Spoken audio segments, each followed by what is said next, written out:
Shapetse, Dejen Korlo Visu Lekshune, Yila Sambe, Dede Malupa, Gemel Hunge Drubra Jingelo, Tsoni Sodan Dictun Shapetse, Dinge Namge Yinso Lekshune, Lapchen Tsoni Yonso Cherani Dun Chamra Jingelo, Jancho Pargi Ninsen Tukun Tu, New Peme Sildru Lekshune, Jancho Drube Gegen Kunshishi, Tungen de la Drubra Jingelo, Dagi Lona Chola Chokpa Dan, Chemin Samchurng Imba Shiwa, Chedan Tumbe Dedem Malupa, Bemel Hungi Drubra Jingelo, Dorna Tingne Tserawa Tamche Dan, Techi Pardu Nega Tamche Tu, Rese Kemne Lama Kele Me, Tukche Chingi Dala Siksuso, Gongyab Drewe Nyamda Dachala, Chetsun Lame Tuje Rabgongne, Kodan Sunge Nawa Drame Tu,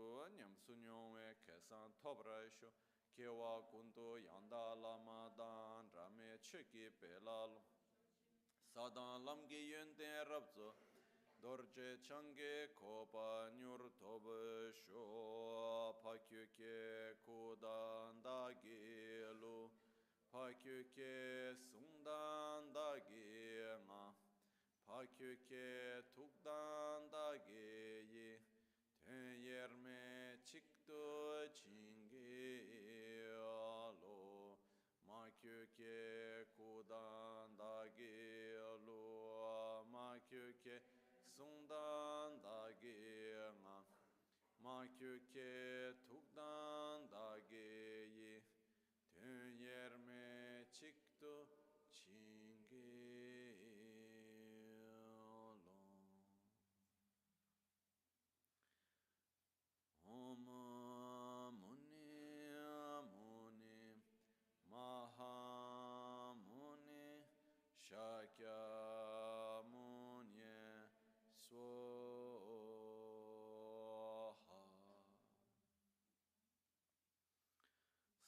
Sashipuki Choshi Meto Chamare Rabalingashi Nide Gempadi Sange Shintu Te Ulwargi Kunanamanda Shingla Chopar Shoyedam Guru Ratna Mindrala Kamniryata Yami Sangye Chedan Soge Chonam Lai Chancho Pardo Dani Kyapsuchi Dagi Jinso Gibe Sonam Ki Drola Penchre Sangye Druparash Sangye Chedan Soge Chonam La Chancho Pardo Dani Kyapsuchi Dagi Chushe Gibe Sonam Ki Drola Penchre Sangye Druparashu Sangye Chedan Soge Chonam La Chancho Pardo Dani Kyapsuchi Dagi Chushe Gibe Sonam Ki Drola Penchre Sangye Druparashu. In the Buddha, Dharma, and Sangha, I take refuge until enlightenment.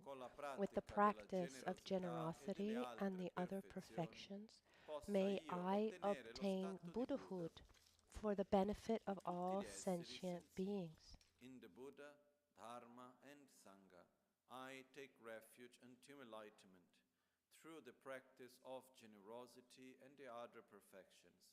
May I attain Buddhahood for the benefit of all sentient beings.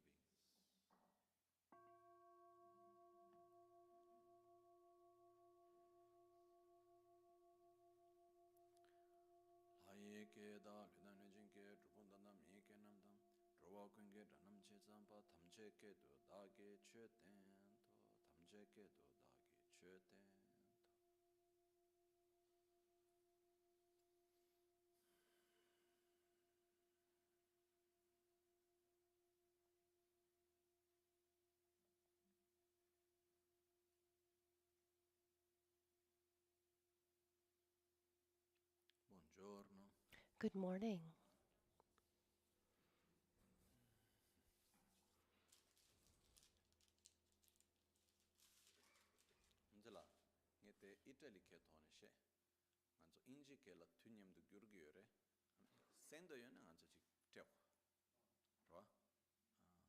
Claudia, you give to Umzela one. Thank you. Lasso. Aling ngoto du chu. Ane ngedi desne Umzela la yapu ndichi anzo sonron, ro. Okay.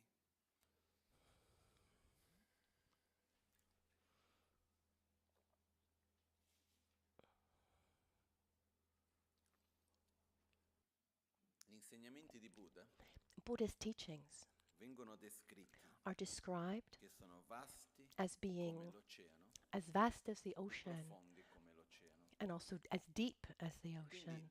And so one difficulty in the great, enormous ocean, it's difficult to find out where are the treasures. It was common in ancient times for the explorers to go into the ocean and look for precious things in the ocean around islands. But to do this, we need to find out where there are the precious things. The ocean is so vast. Similarly, the sun has an enormous power, but it's difficult to capture the strength of the sun. But if we had some kind of eyeglass, we would be able to capture the rays, the strength of the sun, and reinforce those rays. If we were to take all of the sutras and the tantra that Buddha transmitted, it's said that Buddha Shakyamuni, during his life, gave an enormous amount of teachings, and about 300 years later, they were written down. But those first 300 years, those who received teachings, they repeated them to others. And people at the time had a much better memory at the time compared to us. And after about 300 years ago, they realized that the versions were a little bit different and there were some discrepancies among the teachings. And at that point, they wanted, the disciples wanted to write them all down, and that's what's known today as the three baskets, the Tripitaka, and in Tibetan the Kangyur, which includes all of the teachings of Buddha, divided between Sutra and Tantra, more than 100 volumes. So let's say that each one of us receives a copy of this. There's actually translating this all into English. There's an organization in the United States that is translating all of these sutras and tantras into English. Let's say that we had access to all of the sutras in a language that we understood, and we're here in front of these thousands of books, and what do we do with them? We can spend a lifetime reading them without really understanding where to go, because they're so vast, so profound, but they're not easy today compared to 2,000 years ago. Today, if we were to take the sutras, it would be difficult for us to grasp the essence and understand the real meaning and understand how to apply this meaning to our daily lives. And that's why it's extremely important. Those people who, in these past centuries, not only they had a perfect understanding of the teachings, but they were able also to translate in the terms and in the ways, to those who didn't have this ability to understand them as well. And we've had two main masters in our lineage, Asanga and Nagarjuna. Of course, there are many others, Shantideva, Vasubandha, etc. And gradually, generation to generation, this information was passed down. If we looked back to the texts written by Asanga and Nagarjuna, and those texts were clear to those who were living at their time, if we took those, today we wouldn't be able to understand them as well. I can tell you that I've had access to these texts, and I haven't understood so well. Once I told my master, my teacher, that I wanted to read. I wanted teachings on these teachings by. I wanted to receive teachings on the clear ornament of clear realization, the ornament of clear realization by Asanga, transmitted by Maitreya. And he said to me, your teeth aren't strong enough to bite these teachings. They would break, they would all break. You wouldn't be able to chew these teachings and digest it. It's better if you memorize something else. And he was right. So what happens is over time, Buddha transmitted the sutras, Nagarjuna, Asanga, and other masters made commentaries on these texts. And then there were commentaries on those commentaries, those teachings, and getting to Lama Tsongkhapa. And from Lama Tsongkhapa, but the first master who was able to put into clear words all the teachings in one understandable teaching, and that was it was easy to understand, was the great master Atisha in the 11th century, who, when he arrived in Tibet, Buddhism at the time was relatively new. As where in India, the tradition of Buddhism was very widespread and present, and the way of transmission was quite stable. In Tibet, instead, things needed to be clarified. And one of the beautiful things that when a tradition goes to a new place, then one needs to explain things that in the other places are taken for granted. Like today, now Buddhism coming to the West, there's certain things we really want to understand. We don't take for granted things that maybe in a culture where Buddhism existed for centuries, it had become part of the culture, and people don't really ask the why. It's a little bit like a Christian tradition. There are many things that have been embodied into the culture. They're part of the culture. We've seen them done by our parents, our grandparents, and we don't ask ourselves where these traditions came from. So, but Atisha, being in Tibet, he wrote the Chanchup Lamtrup, which is called the lamp that clarifies the path, the graduated path to enlightenment, where he explained step by step the inner steps, what the inner steps are from where we are and how to get to Buddhahood. And this became a strong reference point in Tibetan, and that many masters were able to follow that. And today it's what we call the Lamrim, these graduated steps. So if someone says, I want to become a Buddha, what should I do? Well, here's the first step, the second step. I mean, it's clearly written, starting with relying correctly on a spiritual guide, recognizing the preciousness of this life, recognizing impermanence, the certainty of death, the uncertainty of the time of death, understand well the law of karma, causes and effects, recognize what samsara is, and have the desire to get out of samsara, open one's heart to develop bodhicitta, practice the 6 perfections, and gradually realize the correct view of reality and eliminate one's own suffering. That in just a few words. And these steps were established very clearly. So if someone says, I want to follow the path that Buddha transmitted in a serious way, not like not as a spiritual tourist, but no, I really want to do it. One of the most important points is to follow the Lamrim, the graduated path to enlightenment. And over the centuries, there are masters who have given versions where one aspect is more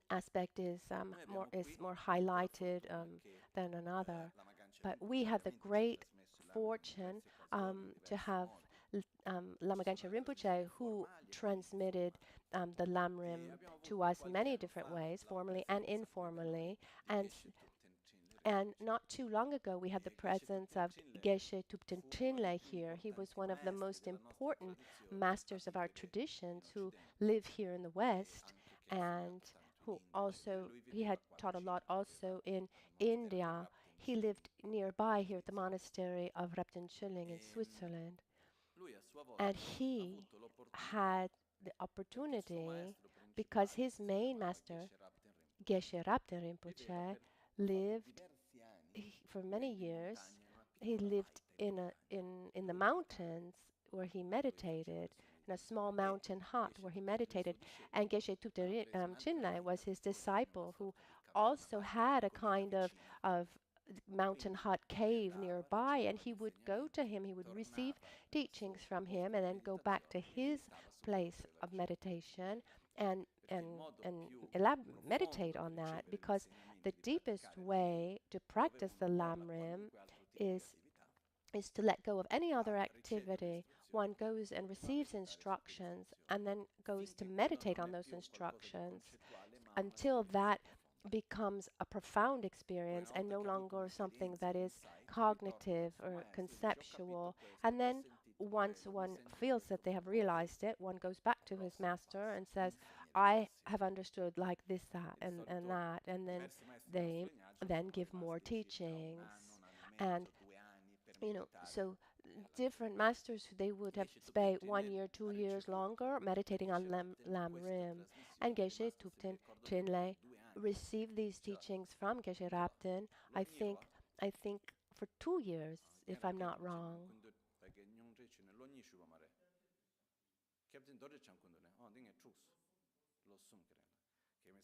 I was confused a little bit. Geshe Thupten Trinley was a disciple of Geshe Rapten, but in this specific case, he received the Lamrim transmission directly from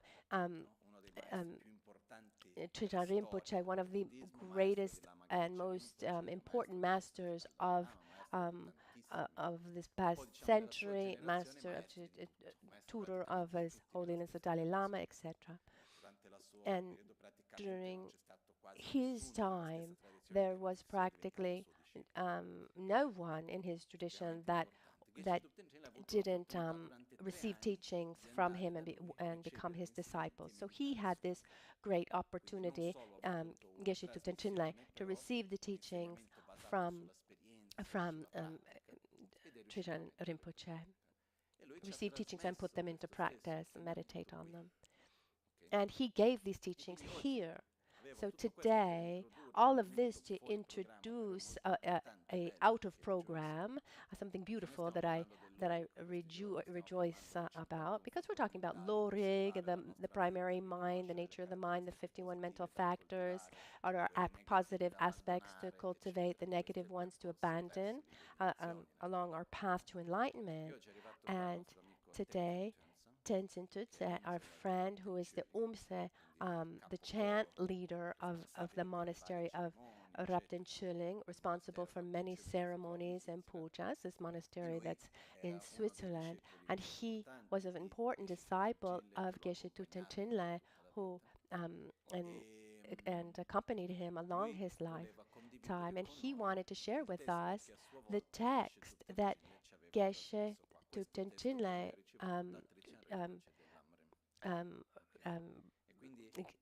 transmitted here. This is an opportunity for all of us to have this transmission. it's a transmission. We're not going to explain all the passages, but it's a wonderful opportunity to come into contact with these teachings, that receive this transmission, and we create a positive interdependence for the future where we can read this text together and comment on it. So, so I'm going to ask Sela to give us this, to recite this text again that Geshe Thupten Trinley received from His Holiness Trisha Rinpoche. And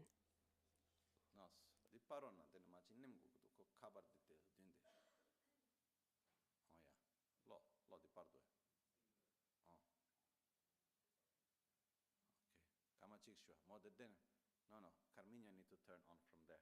Light is on, then it's okay. See.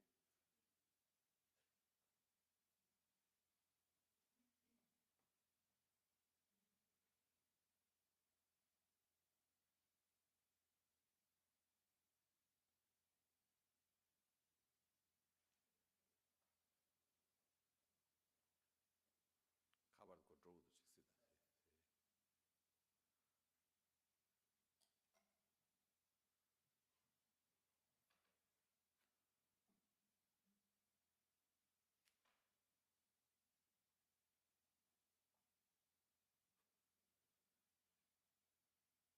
di parte dindi.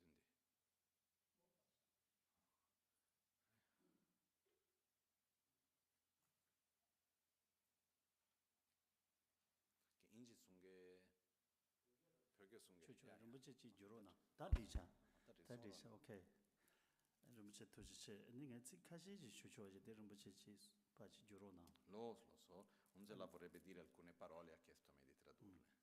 Umsela would like to say a few words.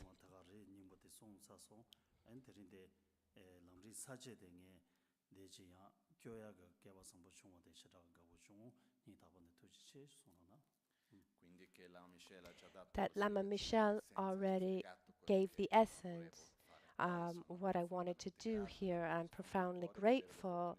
I thank you from my heart to have this opportunity to recite these outlines of the Lamrim. These outlines of the graduated path to enlightenment.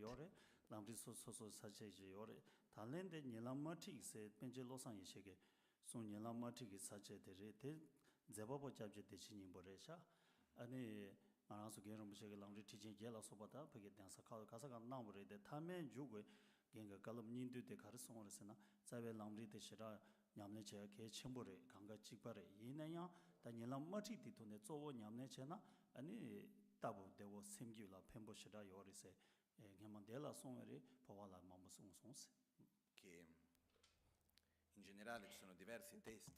In general, there are different texts that guide us along the Lamrim, and the great monasteries have transmitted the 8 great commentaries of Lamrim that are they're vast, and among all of those texts, the one for our practice, the one that's most important for our practice, is the one that was taught by Panchen Pandin Yeshe,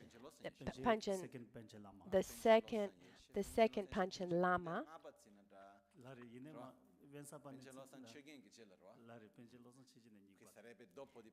So after Panchen Losön Chökyi Gyältsän, Panchen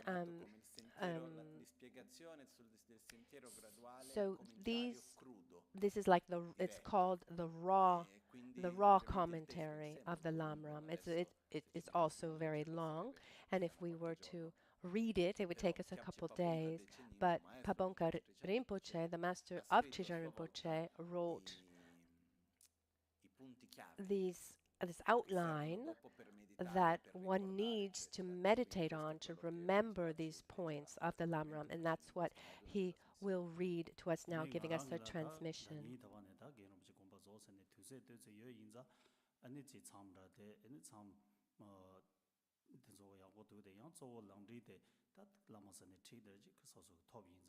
대지 냠내를 제비 그제 강토도 로 데리를 지위 에네 이내양 람리 로 용도 사제의 로르메나 대지 안조지 사다치보지 따데 에네 시부시부지 초로 초시 참게라 따스따스제 쇼고 로르시다 비게 도도다지 심마지 거와 대매등에 대인장 알아서 라마소가라 개마게는 무실라 송어레 종나 사제의 로르 심거를 스니시라 송구도 에 로르 심사데 오네 쇼고 람리 배자 대비청보지 로위나야 대지 비게 자와다 비게 주사라지라고도 Quindi che come Gen Rinpoche, As suo maestro, le aveva Gen trasmesso, Rinpoche transmitted, his master, there are many, many different texts that he received the texts from, that the Umsila had had the opportunity of dedicating his time to meditation retreats and to meditate a lot on the Lamrim.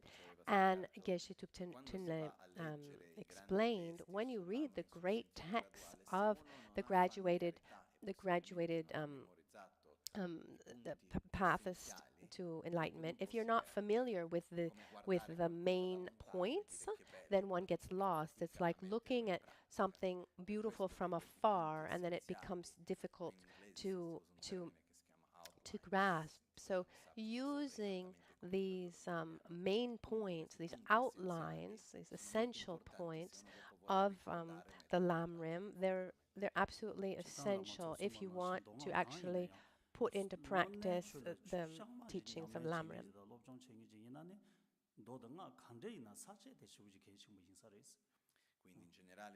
So in general, it's said that if we want to practice sutra, or if we want to practice tatra, knowing the essential points is extremely important.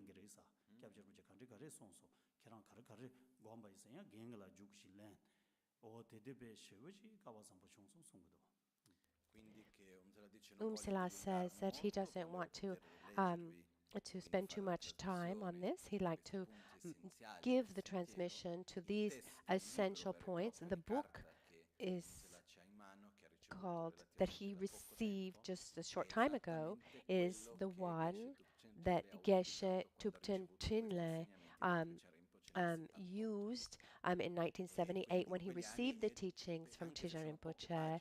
Even if the text is quite short, it took 3 years to receive teachings on it and meditate on it. And Geshe Tupten Trinle had this great opportunity. He would go walking from Tizha Rinpoche's house, where he would receive teachings every day, and then he'd go back. Then he would also go by the house of another master of his, Geshe Rapten Rinpoche, and Geshe Rapten would ask him, "What did he explain to you?" And so he would repeat what he had heard from Geshe Tupten Trinle, from Tizha Rinpoche to Rapten Rinpoche, to Geshe Rapten.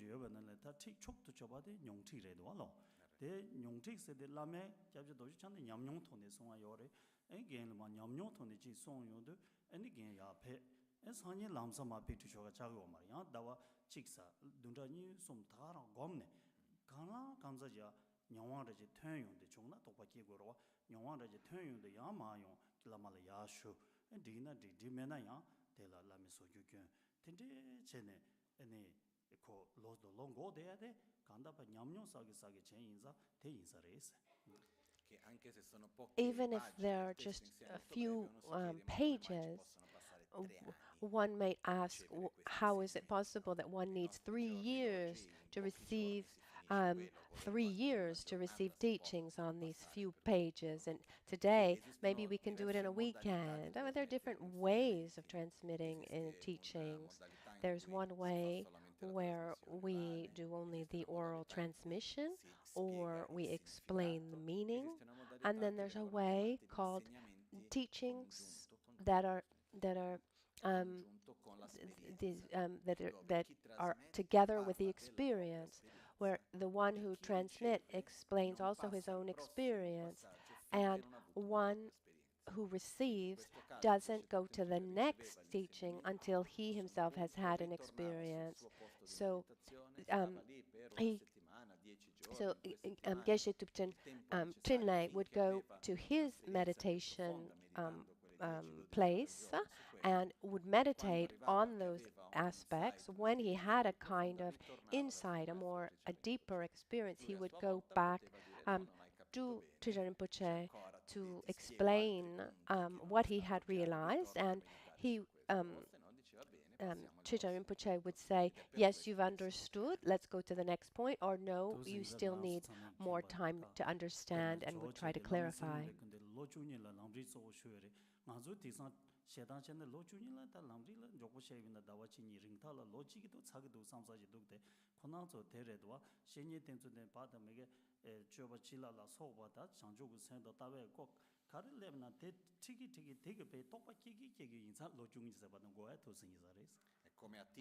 As Atisha, who went to Indonesia to receive the Lamrim teachings from Suvarnadipa, he spent 12 years.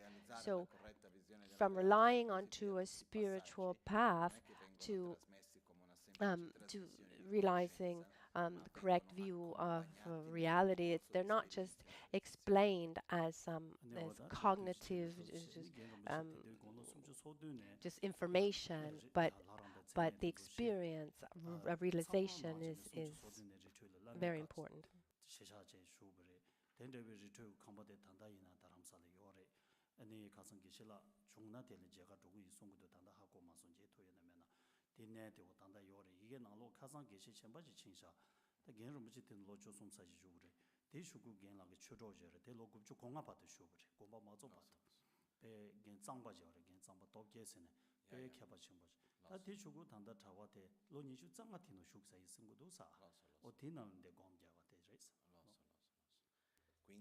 So, during this period, Geshe Tupten Trinley finished all of his teachings on Buddhist philosophy in 37 years, and he stayed in this place to meditate for another 13 years. And after these 13 years, he came to the West.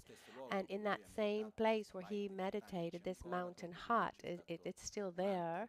And there was another Geshe who was there until 1995. He meditated for many years.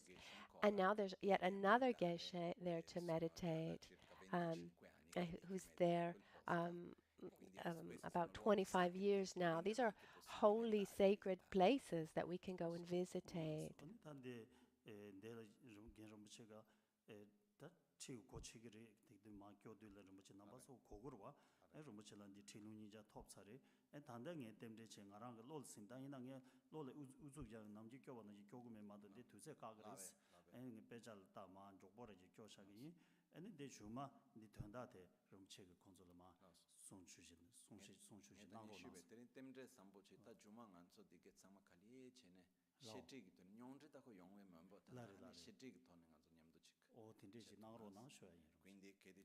He's saying that now he'll do the reading. He recites this often, but he does it slowly too. But today he'll do it quickly to create this positive interdependence, so that I can, in another time, explain this text and this path. We can look at it together.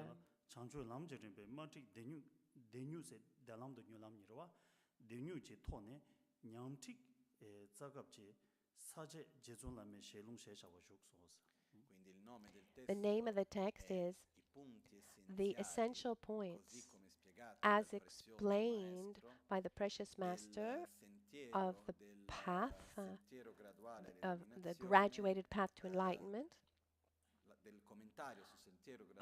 the commentary of the graduated path to enlightenment, raw, direct, called the quick path to the great bliss.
jiwa dambang je loma cheta de rimba la ni lamji tsawa shenye tenzo de tenne lo cheta jong we rimba go dambo la ni tomo je tunji ngo la cheta chawa do tongzang so cheta chebe zo lo dambo la sum jowe chu ngushe cheta kyangwa don juk to cheta chebe rimba go dambo la jowe chu jo ni ba ngushe la shi shenye tembe phen da ma tembe ni mi ma temba da tenzo lu be ni mi sambe tenzo do jowe tenzo lo dambo shenye tembe phen la ge 산제 제 공부라니 와자와나 제와 조와 두도 두주지 미초과 니모도 니조 탐제 랑슈 진가바 산란냠도 탐제 공배도 조와 체라 탐제도 개베신이지 미퐁바 니송도 미동와 내가도 타도긴데 탐제 매매도 줘봐고 마덴비 니미 겐 텔레 도바고 땡조로베 니미 이제네 라마라 니미 션나 자와고나 니바 라마라 초심전의 대 개주면 장다 니미 개자 좀베 개와 냐와 개와 나라 땡장 초면 줘봐 주대 전배로 저 냐와송 족바던 자와 윤대 하마 저와선도 미게제 제수 냠바 첸디 내소 민대베도 민대베 쇠바 치마에서 맨다면 바 캬바 차라 탐제도 개베신이 제 폰바고 손바 상배 덴조라니 자와 대화 정도다 같은 제수 저베 교바 개바고 담발라서 라마 산제서 딱급이 준세 딱뉴비 준세 초제다도 답이서로 대라시 라마 산제 임바 도지 장기 잡아 라마 산제 탄제 제천에 제보 임바 디상게 두선 양 산제 장세 남제 선제 주된 제바 랑게 나와라 녀바 메바고 니바 가디 제선 저베 교바 개발라시 라마 산제레 합베 가딘 최선베 가딘 상생게 콘도베 가딘 노 휴지 신절라베 가지 최상생게 콘도베 가딘 노 시와 조베 덴조라 숨 녀바 상생보바 고대 정조체바 가지 줘바고 디 민지 미고 정말 미고 리레신 양유신 종서 마도 종의 제송 통sam서 지다 자와서 공전의 리다고 이바 때내 로치다 장외 림발라 니 다외 때나 님보 렘베시를 끌바다 님보 지다 렘베 초로 담발라 숨 대종 뉴스와도 된체와 상바다 니가와 상바고 이바 님보 지다 렘베 초라 숨 제보 중국도 통보면 랑저는 로 정와다 제보 딩도 통보면 랑저는 로저와다 제보 준비 랑저는 로정와고 담보라 니 지된 치마 되니지 로게 봐도 치마 지된 치마 대비 탑된 바고 담보라니 지된 리 린도 맨네 바 치와 예수 전부도 지된 치마 주단 주왕 조원이 제 대도 상바고 담보라숨 치와 마전비 님이 전비 편연 치와 전비 치와 전송무소 담보라 주 치와 마전비 님이라 주 추미 전비 님이 전장 무주비 님이 롭자 난다도 무주비 님이 롭발라 내된다 잡비 님이 라니 마롱와 잡비 님이 치가 주신의 치급이 님이서 니바 전배 편연라 주 대체배 편연 dob체배 편연 토마 가르체배 편연 바드 가르체배 편연 타마 가르체배 편연 치가 가시 조신의 치배 편연노 손바 치바체 전배 총을라니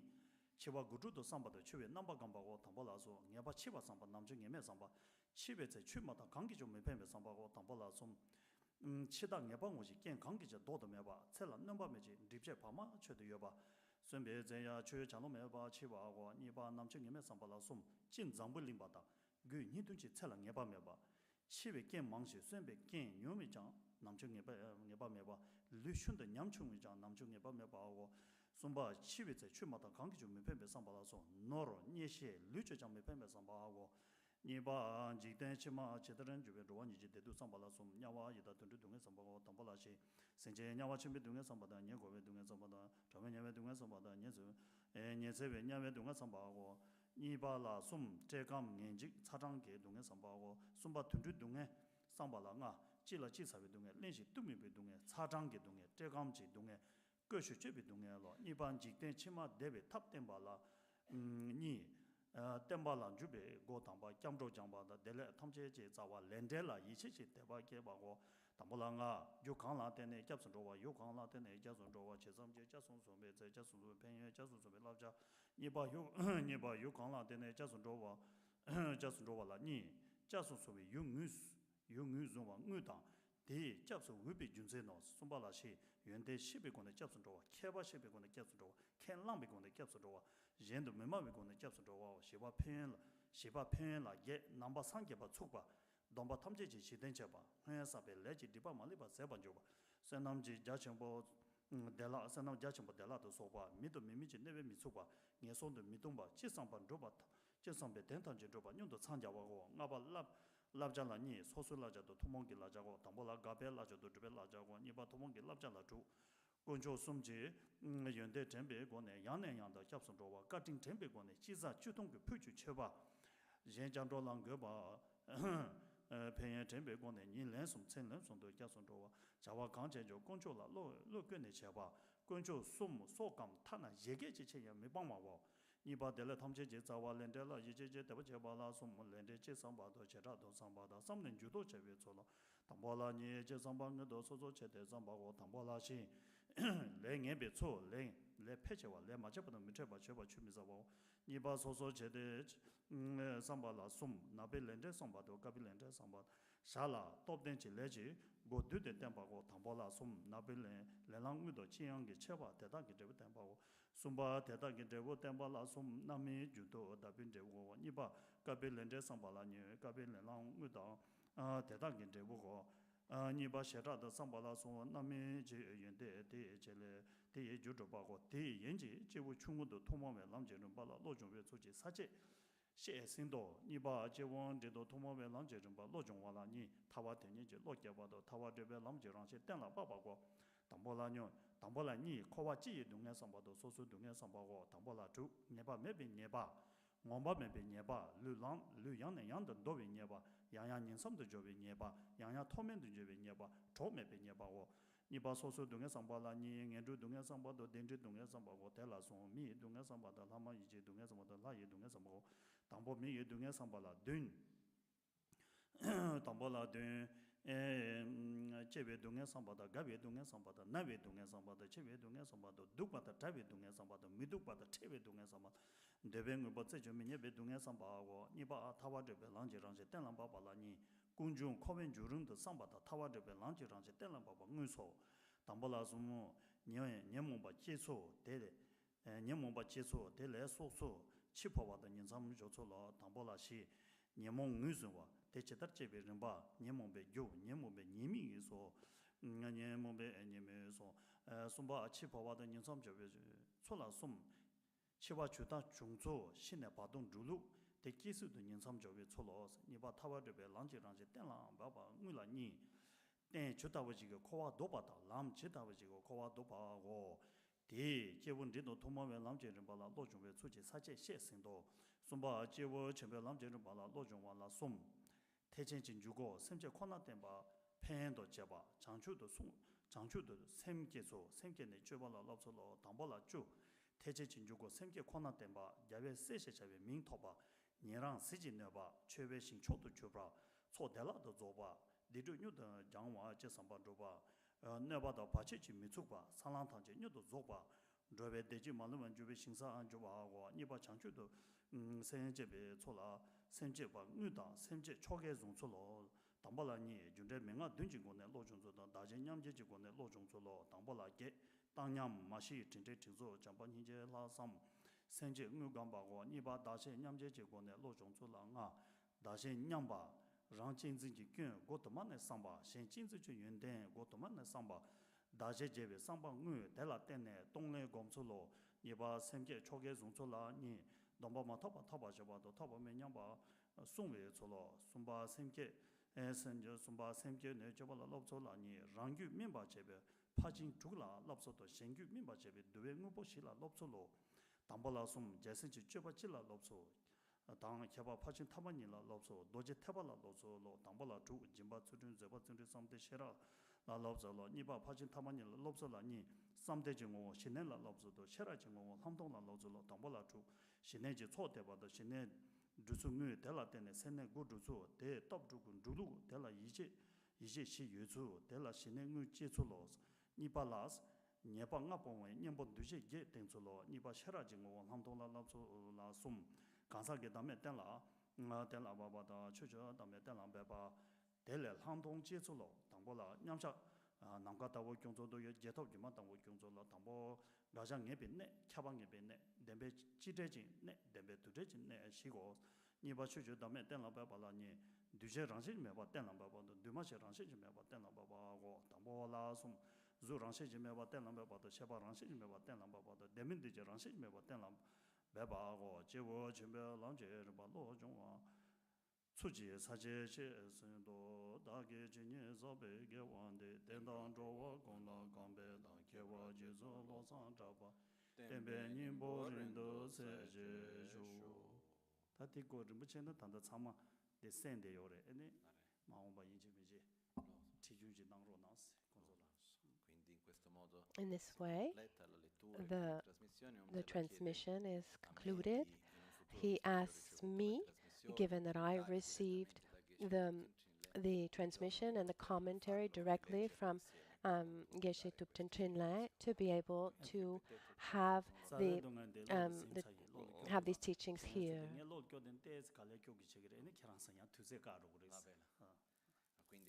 And that generally Sela has memorized these essential points, and he does the recitation every day, but today he did it with the text to go a little faster.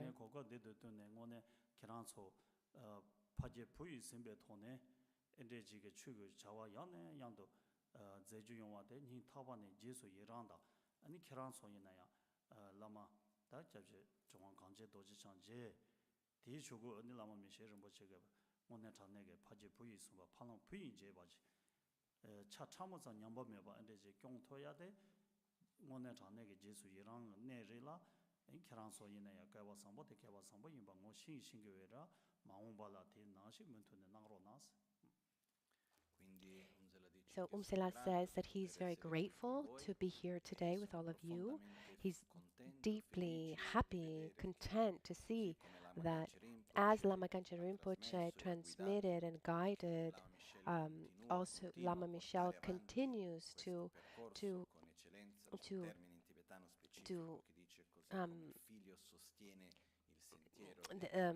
uphold the path like a child does of his own parent. So in the same way, he does in a complete way. He's continuing the work of Lama Ganchen, and I rejoice for this, Sela says, and I hope that you can be aware of how lucky you are, how fortunate you are.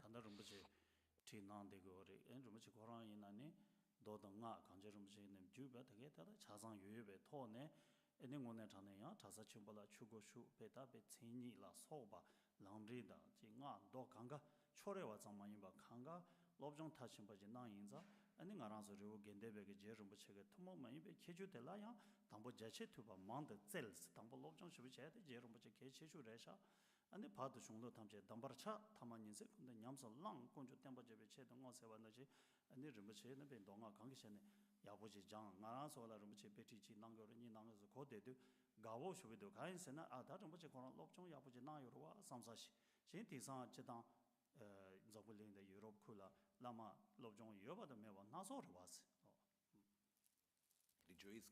I rejoice particularly also because Lama Michel was giving here many teachings as a guide, but this is not something we can take for granted because Lama Michel has had this opportunity, not only following Lama Gangchen Rinpoche, he received all the transmissions and the teachings, but he was also for more than 12 years in India and in Tibet for another 10 years, where he was able to complete all of his studies on and he was able to complete his studies on Sutra and Tantra.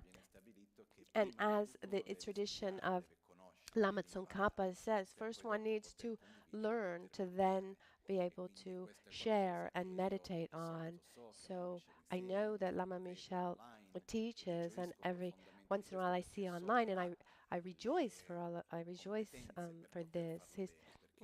That he has this ability to do this well, because let's say it as it is. Today there's so many lamas and spiritual guides in the West, in Europe, but not all of them actually have the prerequisites, let's say, to teach. So thank you very much. Repeat after me. This is a conclusion to Geshe-la.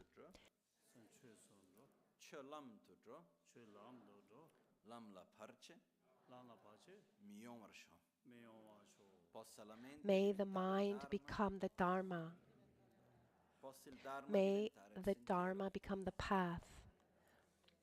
May the path be free from interferences.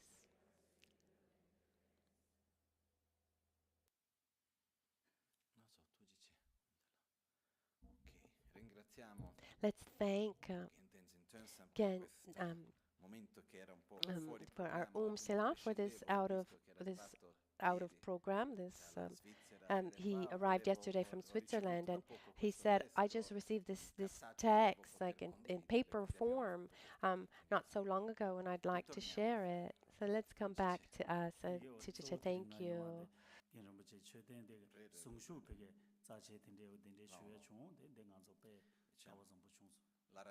The main reason why Sela came to us now is because, and it's nice to know that we as a center, we're making the stupa for Geshe Thupten Trinley here in Europe. Geshe Thupten Trinley, he left his body in Switzerland, in Bern, but then he went into the meditative state after death. I mean, we're not used to seeing this in the West. It's a long story, and one day we'll ask Sela to tell us the details. But just to summarize, he stayed a long time, and many doctors and those responsible at the hospital, they came to see him. That even though he had left his body for quite a while, his body was warm, and it was slightly warm, and wasn't going into any kind of decomposition.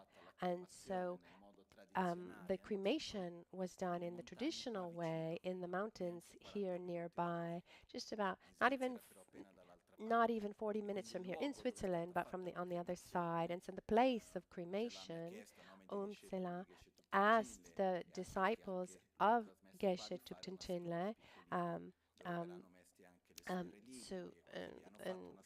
they asked disciples to make a small stupa. Also disciples in India, where he had hundreds and hundreds of disciples.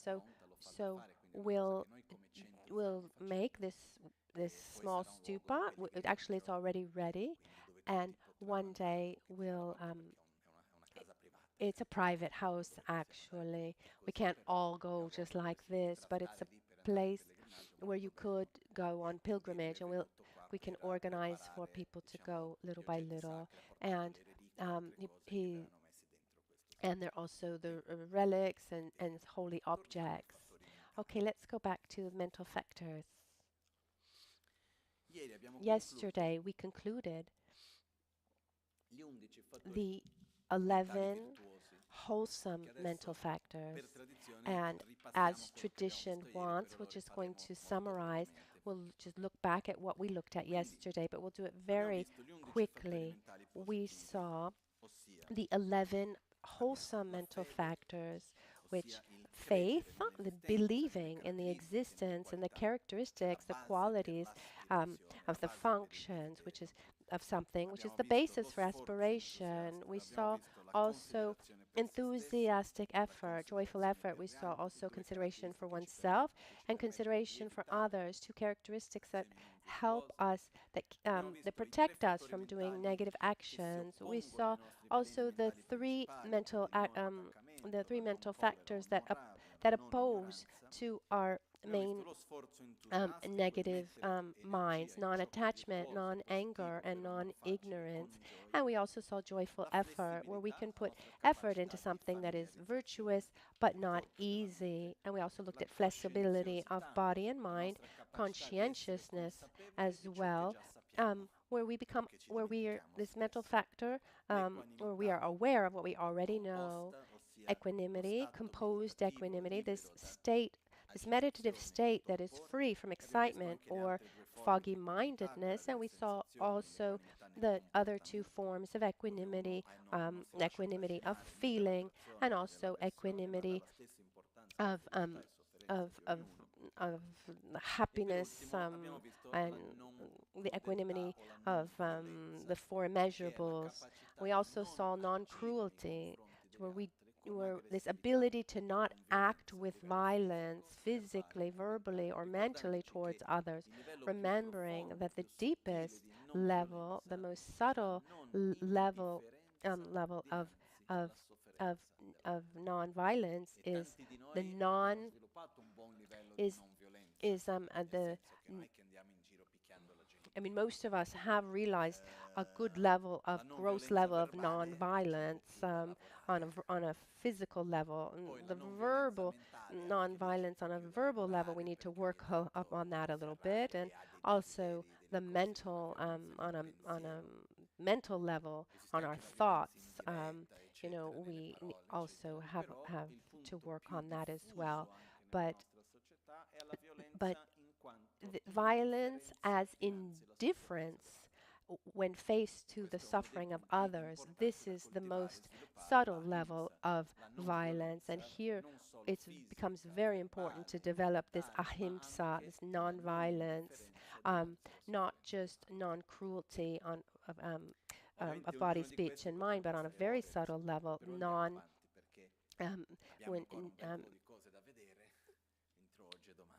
when you are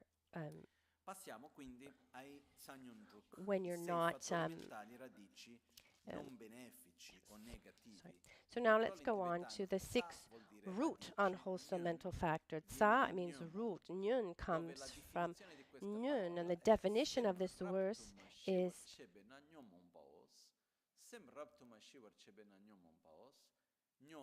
Nyomo is that which, once it's present inside the mind of someone, it brings the person to a state, a strong state of non-peace, of unpeacefulness. So what are the states of being that bring us to a state of unpeacefulness?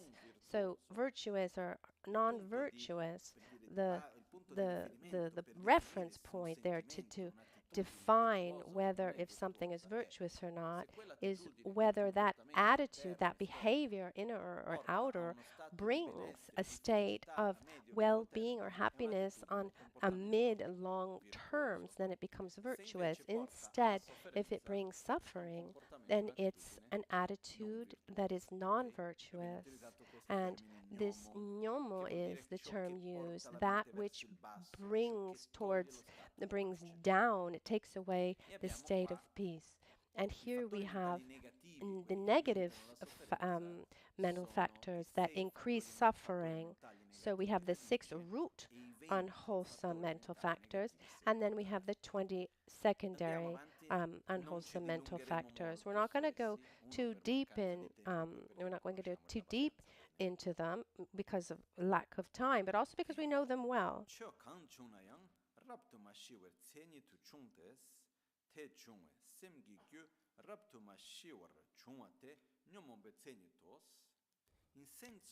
The general meaning of an unwholesome mental factor is, in the face of whatever arises, an unwholesome mental factor comes with the characteristics of strong non-peacefulness, thus making the mental continuum become strongly unpeaceful. Basta vedere quando sentiamo, vediamo, insoddisfazione, ansia, paura, rabbia, odio, rancore, eccetera.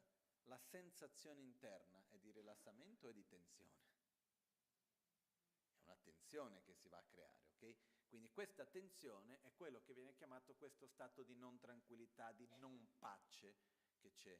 E anche se siamo in un momento bello, contenti, rilassati, stiamo in pace e sorge un po' di rabbia, quella pace rimane? No, va via, ok? Io mi ero dimenticato che aveva scritto qua la definizione di questi fattori mentali negativi. Quindi è ciò che quando presente toglie l'esperienza di pace, non permette che ci sia uno stato interiore di pace. So, a mental defilement is a mind that whenever it arises, it makes the mental continuum very unpeaceful.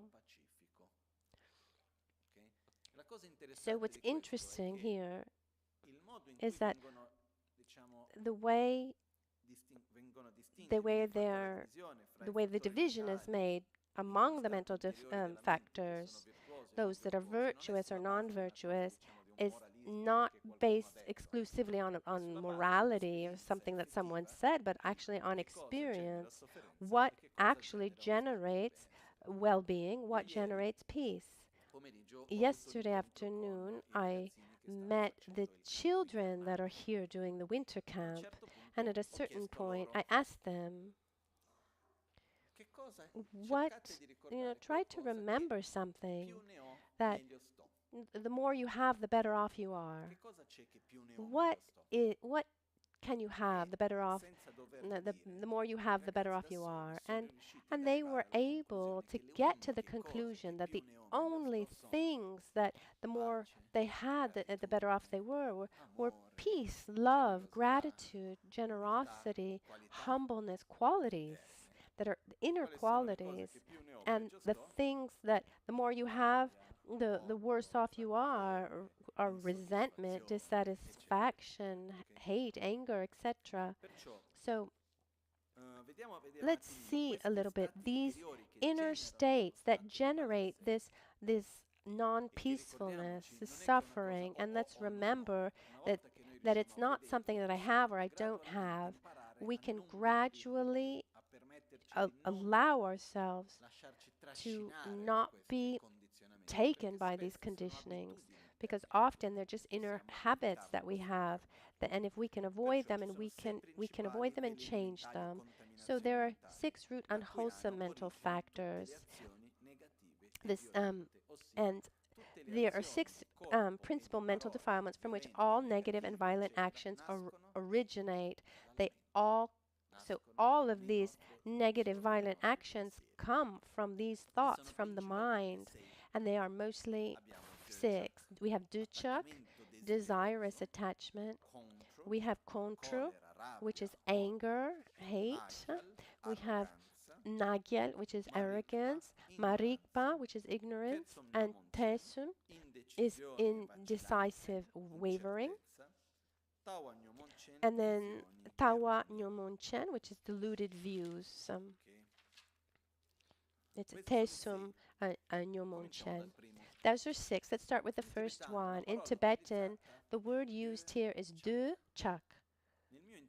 In my understanding, the word is composed of 2 parts. Du, which makes reference to desire, wanting something, and chak, which makes reference to grasping, being grasped, attached to something.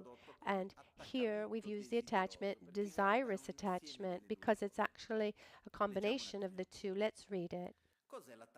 What is desirous attachment? It's the mental factor that is strongly attached to any object within the 3 realms. its function is to generate suffering.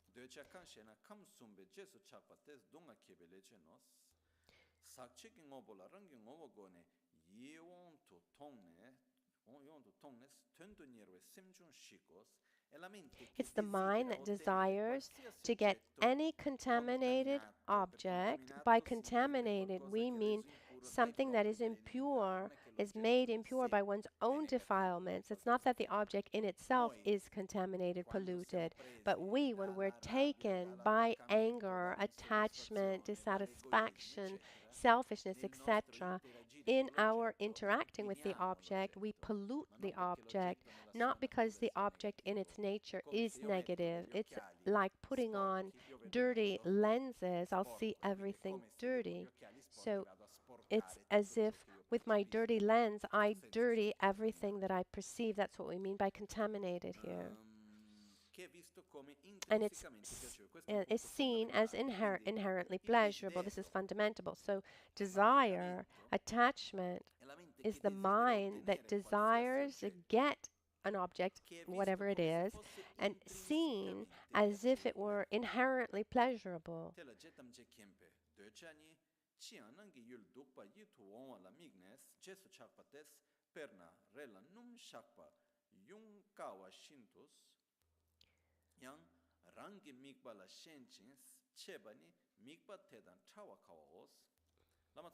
Lama Tsongkhapa says, desirous attachment is the mind that when seeing any external or internal object regarded as attractive, it holds strongly to it, just like trying to get rid of an oil stain from a cloth. The mind of desirous attachment that grasps firmly to its object spreads out and is difficult to eliminate. Let's divide desirous attachment into two types. We have that which would be the difference between desire and attachment. Desire has to do with something that we don't have. So I project my happiness onto something that in reality it doesn't have that ability to uphold that state of happiness, but onto something that I don't have yet. The important characteristic of desire, said here, that we should remember is that when we find ourselves in front of an object of desire, that object arises to us as being intrinsically capable of upholding our happiness. We see it as being inherently, intrinsically pleasurable. Let's try to imagine something that we would like to have. Is there something material that you would like to have? Imagine something material that you'd like to have. Without philosophizing, why is it that we want that thing? Because it's good, it's beautiful. We would like to have it, and it would make us happy when we get it. Or is it because we see it as just a union of parts to which we label a positive name that we see that is constantly changing? No, we see it as objectively pleasurable. One day Lama Genshin gave me an example that shows us how desire works, and I repeat it, adding a little bit of color to the story. We were in the car coming from Milan. I was driving. At a certain point, after the toll, the road goes, there's down, and then there's a curve that goes left, and then it goes up a little bit to the right. I tell you, because of those of you who do this road, you can remember when you're on the road. So Lama Genshin said, imagine you go into a store and you see something you like.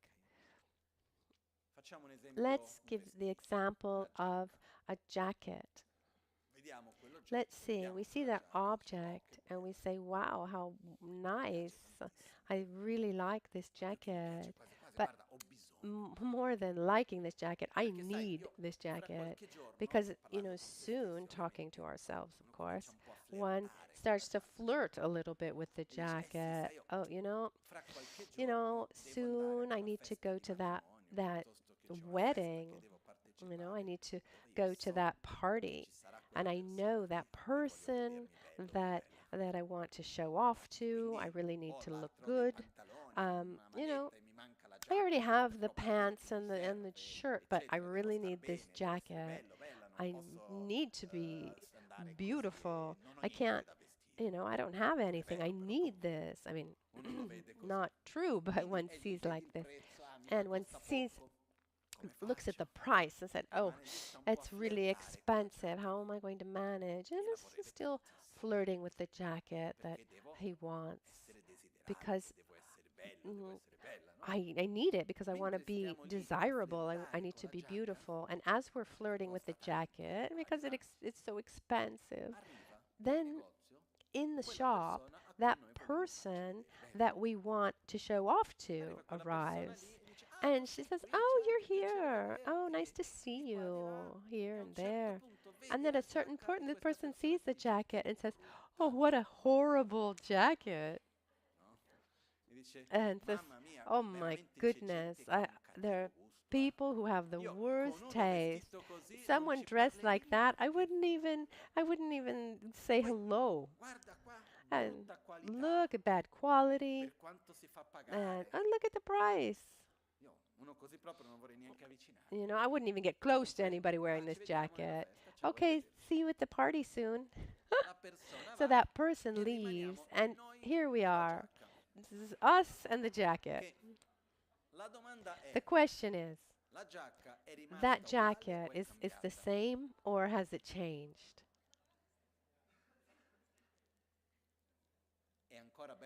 Is it as beautiful as it was before? Do we still want it the way we did before?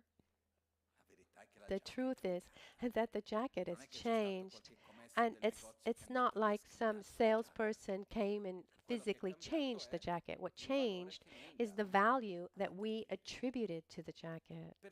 So in that first moment when we saw the jacket, we had this feeling that it was a beautiful, beautiful jacket, an object that we needed, that we wanted, and thinking that once I'll be able to get that jacket, I'll be beautiful and happy. It'll be a tool to get what I want.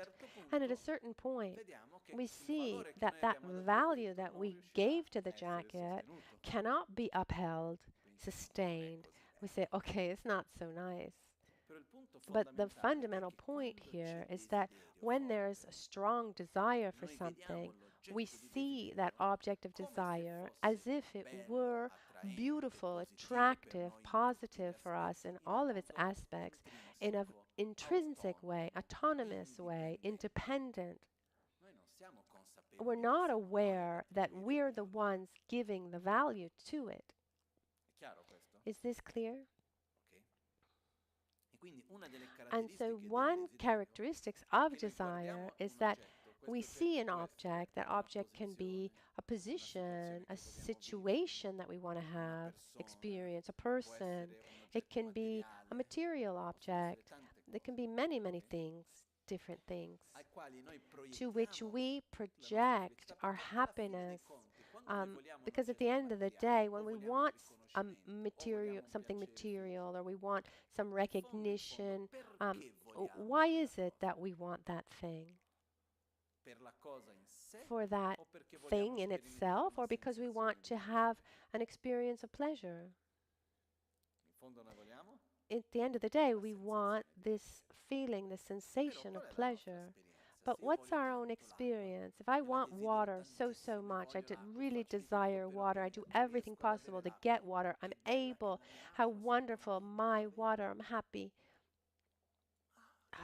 So good. But as I keep contact with water and I drink more water and I'm able to get more water, that feeling of pleasure that I was able to obtain, is it maintained? Does it increase? Or does it actually decrease? It decreases. And this, we can give thousands of examples, but today I wanted to go a little bit faster, go further along in the text. But the point is, when there's an object to which we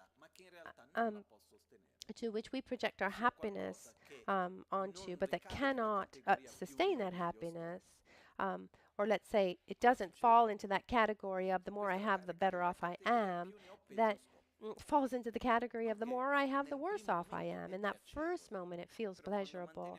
But if we keep contact, then gradually it's not able to sustain that state of well-being and happiness. And that's why it's an illusion of happiness. And here, the material wealth of power, the fame, recognition, our image, sensory pleasures of the body, they all fall into that category. Our inner qualities do not fall into this category of the more I have, the worse off I am. So desire is something that it moves our energy. But the real problem is that we project our happiness onto things that cannot uphold that happiness. So but to get that pleasure, we do everything, you know. And then when we see that we get something and we're not happy, then as we had expected, we generate aversion. And if we see how much of our life is used up by this mind of desire, we see that it's so present, much, when instead it's just an illusion. And then there's attachment. So desire is projecting my happiness onto something that can't uphold it and that I don't have, I don't possess. Instead, attachment is that same feeling for something I already have, and I'm not going to let go of what I have. That's attachment. And in both cases, we're projecting a value onto the object that is illusory, is higher than what it can actually sustain. There's nothing negative about sensory pleasures, recognition of our image, material wealth. In and of itself, there's nothing bad. The problem is that we project a value that is much higher than what it can actually sustain, and we stay in this cycle of the more I have, the more I want, and the more I have, the less I actually have. So the more I want, the less I have. So we spend our life in this cycle of dissatisfaction. There are three types of attachment: to material things, desire attachment to material things, desirous attachment to sensory pleasures, and desirous attachment to our image. And we include also here in the first one, we have this desirous attachment to people. So because I have this idea that I possess this person, and this is included in this attachment to objects. Not to say that people are objects, but if I have this feeling that I possess a person, then I possess the person as if I were possessing an object. But there's a stronger level of attachment, a stronger level of desirous attachment, stronger than any of these three things. It's the desirous attachment towards reality that according to us it should be. We project onto the world around us how we think people should be, on how I should be, on how events should be, on how people should act. We have this, so we project onto these things our idealized image on how things should be according to us, situations, people, objects, etc., and even ourselves, on how things should be. And this attachment goes also towards the future, also to the past, how things should have been. And sometimes I look around, I thought, we are just really foolish. I mean, the event is already finished. It's over. Why do I need to re-suffer because the thing didn't go the way it should have gone? But sorry, just for a minute. I mean, the thing went in that way, that direction. Is the problem because it went the way it went, or because I wasn't able to see how things were going? I mean, things go the way they're supposed to go, as we saw that everything happens in a very complex interdependence of cause, condition, and result. So if something happens, it's because causes and conditions made it so. But it's not the way I foresaw it. Che io sbagli sia abbastanza normale nella mia ignoranza. Ditemi voi, chi di noi ha la capacità di prevedere ogni variante, ogni variabile delle cose? Nessuno. None of us have this ability to foresee all variables. So often they don't go the way we think that they should go. Perciò l'attaccamento e il desiderio verso il futuro e l'attaccamento, questo aggrapparsi come Lama But this attachment towards the future, the way Lama Tsongkhapa says, is like an oil stain. This attachment is subtle, is deep.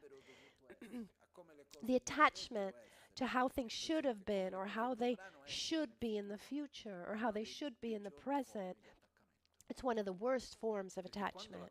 Because when things are not the way we think they should be, what's the feeling that we have? Attraction, aversion, or indifference? A strong aversion. If I have an object an object that I can project my aversion onto, I generate aversion to that object. But if in this case I'm projecting my aversion onto a situation in itself, and it's nothing tangible, and I feel frustrated. Often I've seen people who they come to complain, I'm sorry, but I lost that opportunity when I had those conditions. If I had known how to to enjoy them, now that I don't have those conditions anymore. But you're doing the same thing. So instead of living the present with all the beautiful conditions you have, you're suffering for the past that you weren't able to take advantage of and enjoy. Is that clear? So let's remember, we have suffering in the present, we have re-suffering in the past, and pre-suffering for the future. Do we spend more time re-suffering and pre-suffering, or suffering in the present? Actually, do we suffer more for the past and the future, or for the present? I mean, the suffering that has to do with the past and the future have to do with this idea that things were not the way they were supposed to be, or will not be the way they're supposed to be. So this is an attachment that creates a tremendous amount of tension, dissatisfaction, and aversion, and many other feelings that generate suffering. So this desire, the function, as we read here, of desirous attachment is to generate suffering. The stronger our desirous attachment, the stronger our suffering is. When we're not able to get what we want, when we have to be separated from what we have, these are the two main ways of suffering regarding to desirous attachment. And before concluding this part, is it possible to get everything we want? Is it possible to keep forever everything that we like? No. So if I have this illusion this illusion that I can get everything I want and keep everything that I like, sooner or later I'm faced with reality, and I will go into sooner or later I'll face the opposite reality, because it's not possible. It's a great illusion. This doesn't mean that we can't recognize the pleasurable characteristics of things and enjoy them. When I have water, how wonderful, and I enjoy it. And when it's finished, how wonderful that I had it. But this is one of the strongest behaviors that we have, this desirous attachment. And we see that most of our suffering, we believe that we suffer because we can't have what we want, that things aren't the way they should be. This is the first reason why we suffer. And here you can see really well our desirous attachment. The three reasons why we think we suffer, these three illusions, are one, because we can't have what we want, because things aren't the way we think they should be, or so I can't have what I want. And the second, we think that we suffer because we need to experience situations that we don't like. And the third, we think that we suffer because we have to be separated from what we do like. And these are the three things on which we project our happiness and our suffering. The first has to do with desirous attachment. The second one, the other side, has to do with contro, translated here as anger.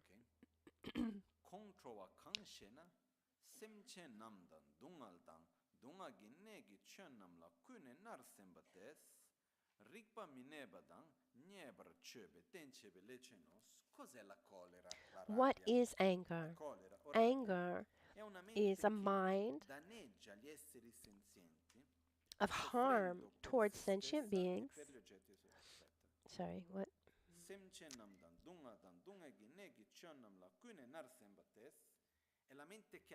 What is anger? Anger is a mind of harm to oppose, to destroy, to eliminate, to hurt as sentient beings, suffering itself and objects of suffering. Because normally, how does anger work? Let's go back to those first ever-present mental factors. I come into contact with an object, a sound, a memory, a mental image, whatever it is. Wherever there's contact, inevitably there will be feeling and discernment.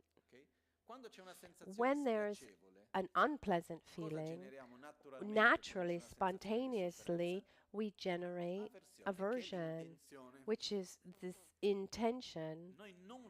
We're not able to have a feeling of suffering and not feel aversion. We don't have this ability. The key point is where we direct this aversion. In anger, it's where we, having aversion, we project that the cause of that suffering is something that is not actually the cause of that suffering. But I project that a person, or the feeling of suffering itself, or the object through which that suffering arose, the feeling that I have towards that object, that I think is the cause of our suffering, my feeling is wanting to eliminate that thing that I think is the cause of my suffering. As we see here, its function is to keep us from remaining in a rational state, and is the basis for unwholesome behavior. of violence, aggression. Let's see if this to finish reading, and I'll go back to the.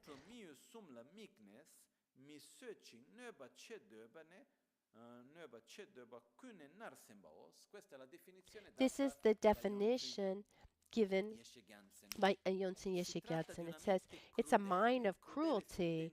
Cruelty desires to harm without patience. That in front of a situation of suffering, one is not able to not react with aggression. So there's this intention of aversion. Patience instead is this ability to be in that same situation but not react violently. So it's a mind of cruelty without patience that wishes to harm the three objects of anger: beings, objects of anger, or the feeling itself, or the object that we connect with that suffering. So it's the example yesterday, talking with the kids, for example. At a certain point, we were talking about mental defilements, and I asked them, have you ever felt angry, etc.? They're very little. And at a certain point, they said yes. And I said, what do you do when you feel angry? And one said, when I feel angry, because well, one child said, when I'm angry because I have to study and I don't want to study, I pick up my book and I throw it against the table. And this is an example of anger that goes towards the object of suffering. Like I've seen people walking and they trip over a stone and then they turn around and they kick the stone. I mean, it's so clearly ignorant.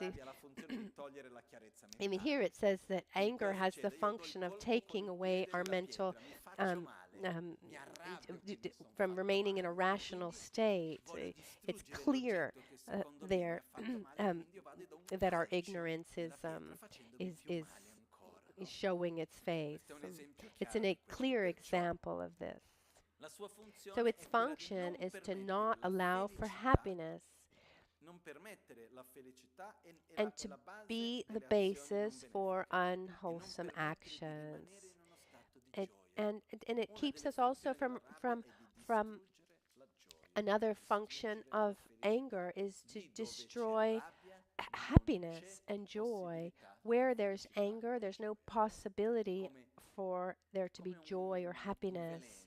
It's like poison, and where that poison is present, joy and happiness cannot exist. So the nature of anger, if we observe it, I find myself in front of an object that I think is the cause of my suffering. And these objects that we said, there can be three. It can be a person, a being, or the feeling itself, or an object. And the object can be a situation, it can be a word, it can be a physical object, etc. I recognize inside that as it could be a person, a situation, a sensation. I see that object as the cause of my suffering. And I don't want to suffer. This is something deep, deep inside.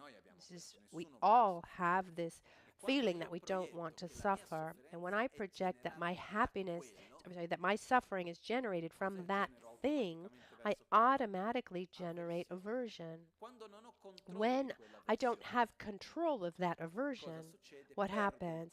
I lose control of my speech and my actions, and I generate a feeling of aggression, and I want to eliminate what I think makes me suffer. But normally, with anger, do we suffer less or do we suffer even more? We suffer even more. Does it resolve anything? Normally, no. That's why, for me, when someone gets really angry, it's like taking up a big sign where it's written, "Look how ignorant I am. To not suffer, I'm suffering even more." Because at the basis of anger is this desire to not suffer. The Shantideva gave the following example: if I come to and I hit you with a stick, there's an arm, and I hit you in your arm with a stick, it hurts. At this point, what generated that pain? Was it the stick? Some would say yes, but well, would you get angry with the stick? No, because it's not the primary cause. So what generated that pain? The hand that held the stick? The arm? The movement? No, the person, someone would say. But is the person also the primary cause? Or is it the ignorance and selfishness and the anger of that person? It's that anger, ignorance, selfishness of that person that brought that pain. Another point is, if my arm wasn't there, would I have that pain? So my pain is also part. It's also part of the equation. In other words, when we experience a moment of suffering, that moment of suffering, is it caused exclusively by the external object with which we're interacting, or do we also live that experience through the filters of ourselves? We're part of that equation, aren't we? So one key related to anger is observing. To not go against its dynamics, because we'll never be able to not have aversion when faced with suffering. The real problem with anger is because we project the cause of our suffering onto something that is not the real cause. It's a condition through which that suffering manifests, but it's not the actual cause. Because what is the cause of suffering? Ignorance, selfishness, mine and the others. It's my ignorance that generates my non-virtuous actions, etc., that connect also with the ignorance of the other, that becomes a condition for me to experience that suffering. If I'm really able to make this connection that the real cause of my suffering is not the other, but my own mental defilements and my ignorance, and I direct that strong aversion against my jealousy, anger, ignorance, where am I going to put all that energy? In wanting to destroy you, or destroying my own mental defilements? And I do that by generating love, gratitude, joy, and by practicing the Dharma. So the strength in and of itself of opposition, of wanting to destroy what generates suffering, is fine, but the problem is where we project that strength. And there's something that for me is a key to help us manage anger better, is starting to not judging people, but actions instead. I don't see that what generates my suffering is actually you, but this behavior of jealousy or anger, etc., and my own inability to manage that well. So what should I eliminate in this equation? Ignorance, jealousy. But how can I help you to eliminate your ignorance and your jealousy and your selfishness? can we go into someone and take away someone's ignorance or jealousy? The only thing that we can do with the other is to interact. But how can I help you to not be selfish when I'm the first of the class here? How can I help you not be jealous when I have jealousy? How can I help you not get angry when I have anger? Then we get back to ourselves and say, I need to develop my own qualities like patience, love, gratitude, wisdom, altruism, so that I can help others do the same. Because as long as there will be mental defilements and behavior done based on those, there will be suffering.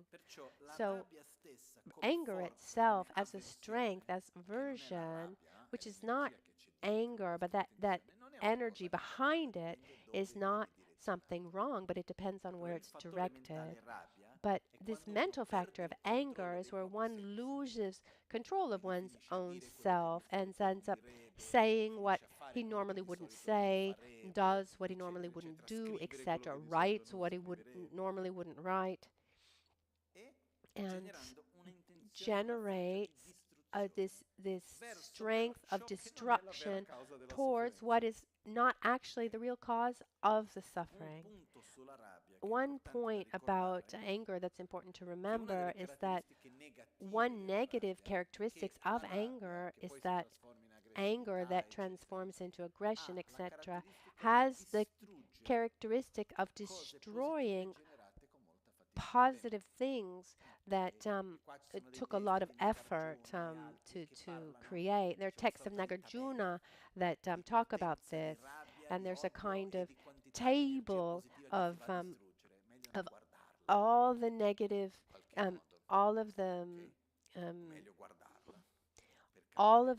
positive, all the positive things that were generated, how easily they're destroyed by anger. Just look, for example, at a friendship and all the time and effort that was put in to develop love and trust and friendship. So it takes time and effort to construct, to build a friendship. One moment of anger, of aggression towards someone, a friend, saying what one shouldn't say, doing what one shouldn't say, one can destroy years of positive actions, can destroy that friendship in just one moment. Isn't that true? And after that moment of anger, one goes to the friend and said, I'm sorry, I was angry, I didn't mean it, I didn't mean to say that. And the other one says, okay, fine, that's okay. But inside, that wound has been created. And how long will it take for that to heal? So in just one moment, we can destroy something that took years to build. That's just one example, and there's so many. So when I talk about anger, these images come to my mind. If we took a knife, for example, the indigenous Brazilians, some have this idea that the children should learn from their own experience. So if a child is playing with a knife, they don't tell the child to not touch the knife. And if he cuts himself, he'll learn.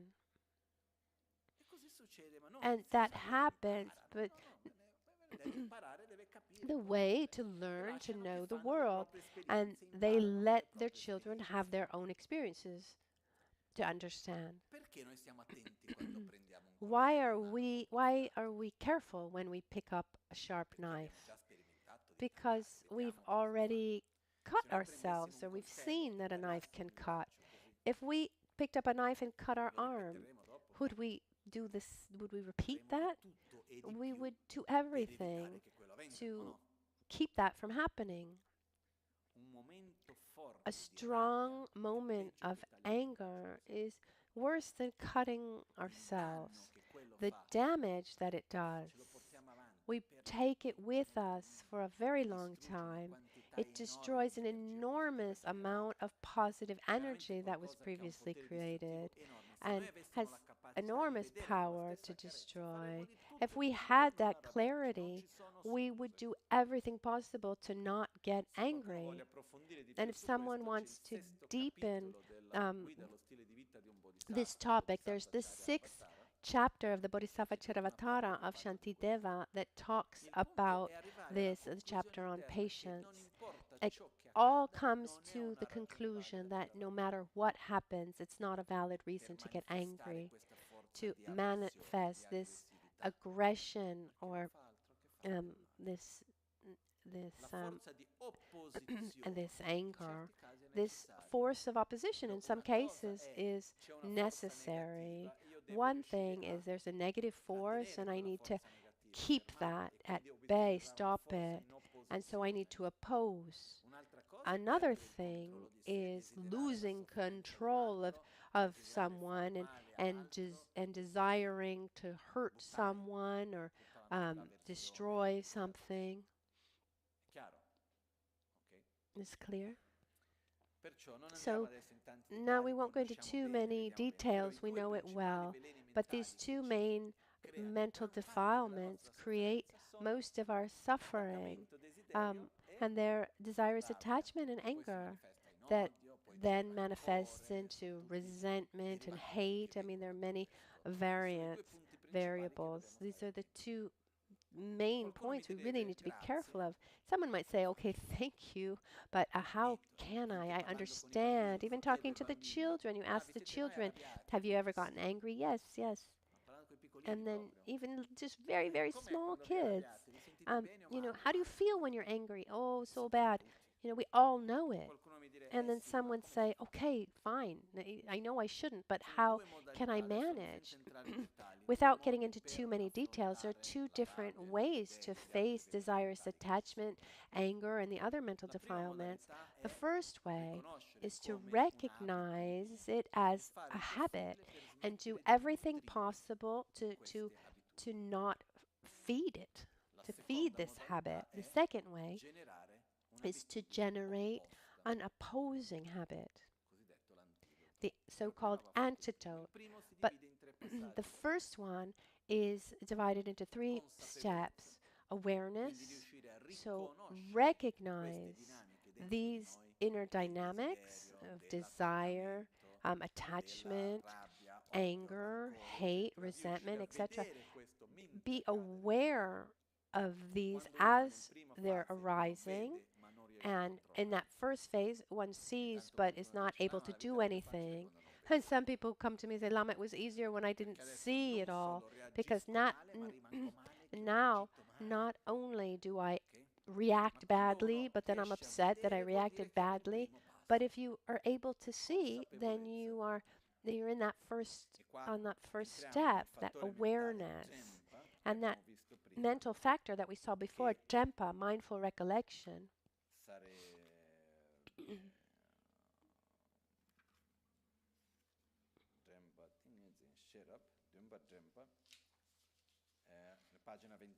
Page 24, mindful recollection, where we observe our own behavior. So in that first step, we observe ourselves having also firm apprehension, that we don't want to be taken by this feeling. And then we get to the next 2 steps. The second step is recognizing that attachment, anger, whatever it is. I see that it's manifesting, but I don't feed it. I don't nourish it. I ignore it without trying to block it, without trying to block it, without following it. I just let it arise. I mean, I let it come and I let it go. These feelings, no matter how strong they are, they come and then they go. What's important is that in this coming and going, we don't have so much control to keep these feelings at bay. We should try to not nourish them, to feed them. We don't materialize that feeling in the body. We don't act or interact with others, take decisions, do things taken by anger or attachment, etc. And we don't nourish them verbally. And we can then get to not nourishing them mentally without getting into any kind of mental dialogue, inner mental dialogue. When we're able to not get into an inner dialogue and not react verbally or physically, sooner or later that feeling passes. The third step is to give continuity to the second, because our tendency is when we're able to not block or not follow,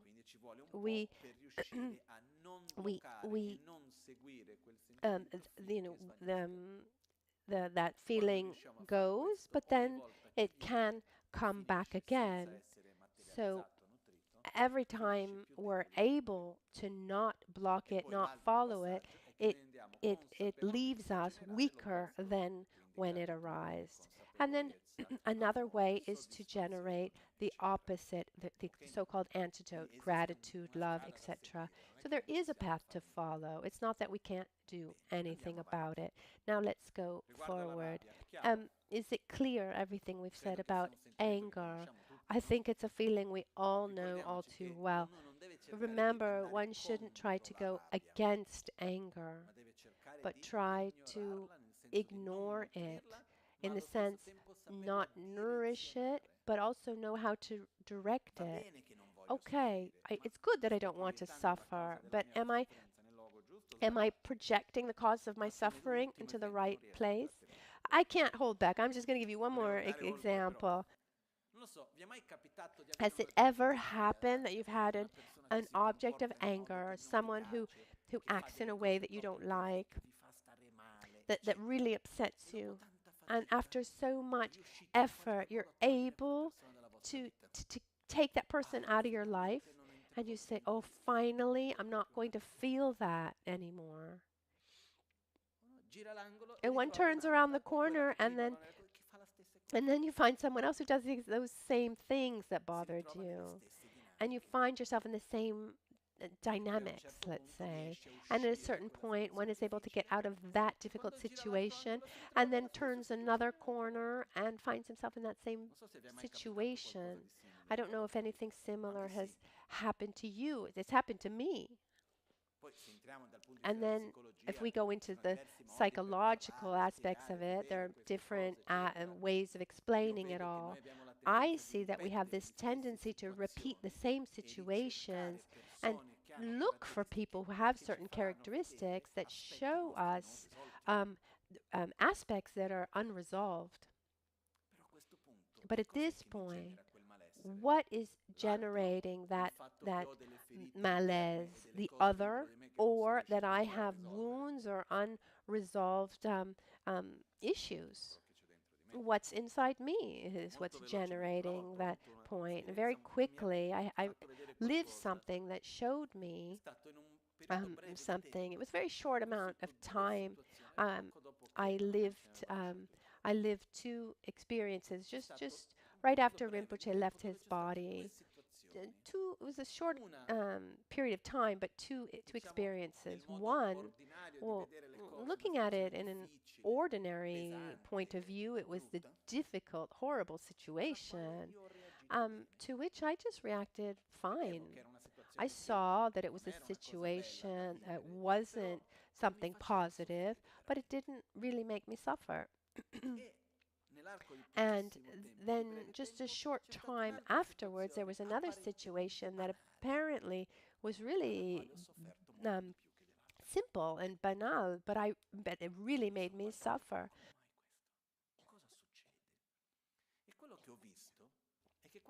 And so I asked myself, how is that possible?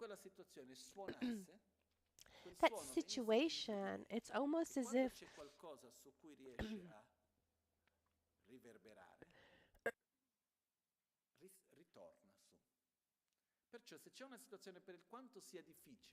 So if situation, even if it's a difficult situation, but it doesn't reverberate anything that's unhealthy or unresolved within, I can manage that situation. But if there's something that is apparently fine or easy or, simple problem, but if that resounds, it reverberates something deep inside that's unsettled, some wound, all of that malaise comes out. So the pain that I feel, is it caused by the situation that I'm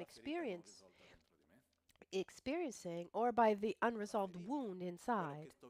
What I'm living is a condition through which I experience the result of that wound inside, because that same situation without that wound is more or less is the same. It's not a painful experience.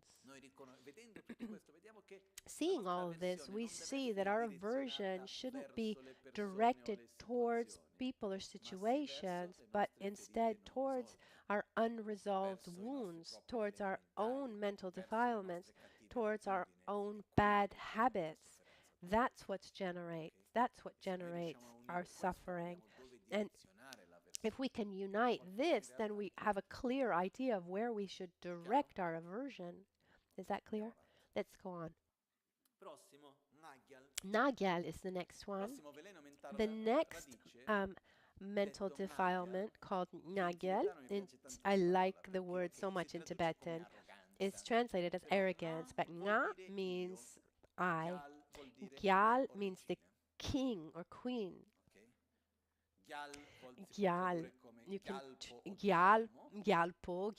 Gyalmo is king or queen, or Gyal is also victorious. I am better than everyone else. What is arrogance?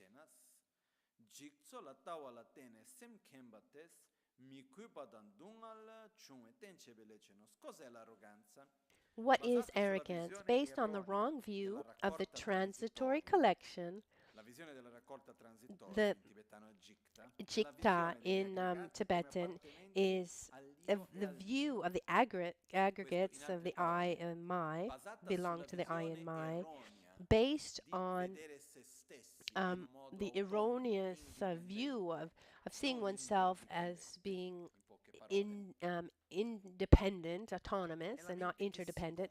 It's the mind that is inflated. It sees itself as superior to others. It has the function of being the basis for disrespect and suffering to arise.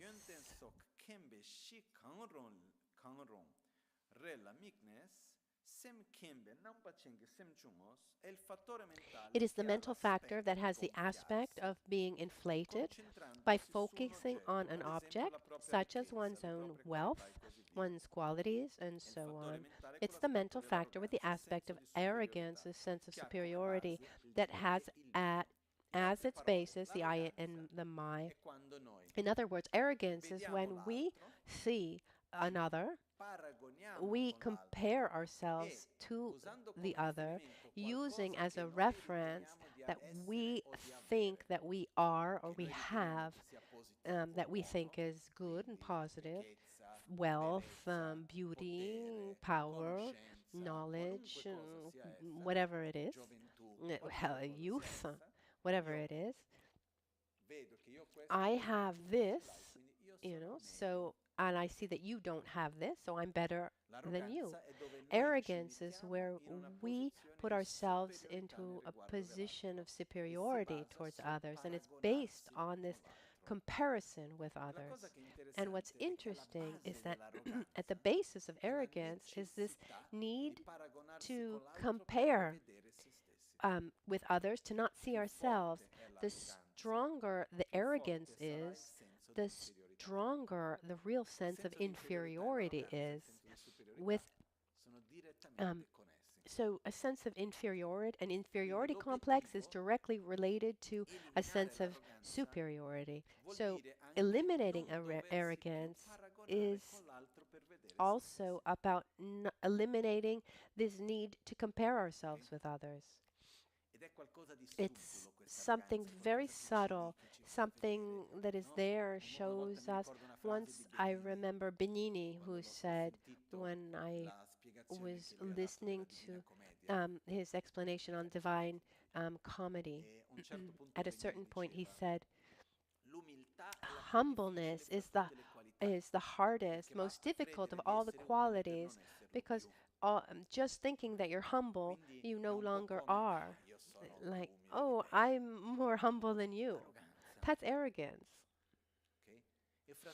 And among all the arrogances, the worst is spiritual arrogance. I'm better than you because I'm more spiritual than you.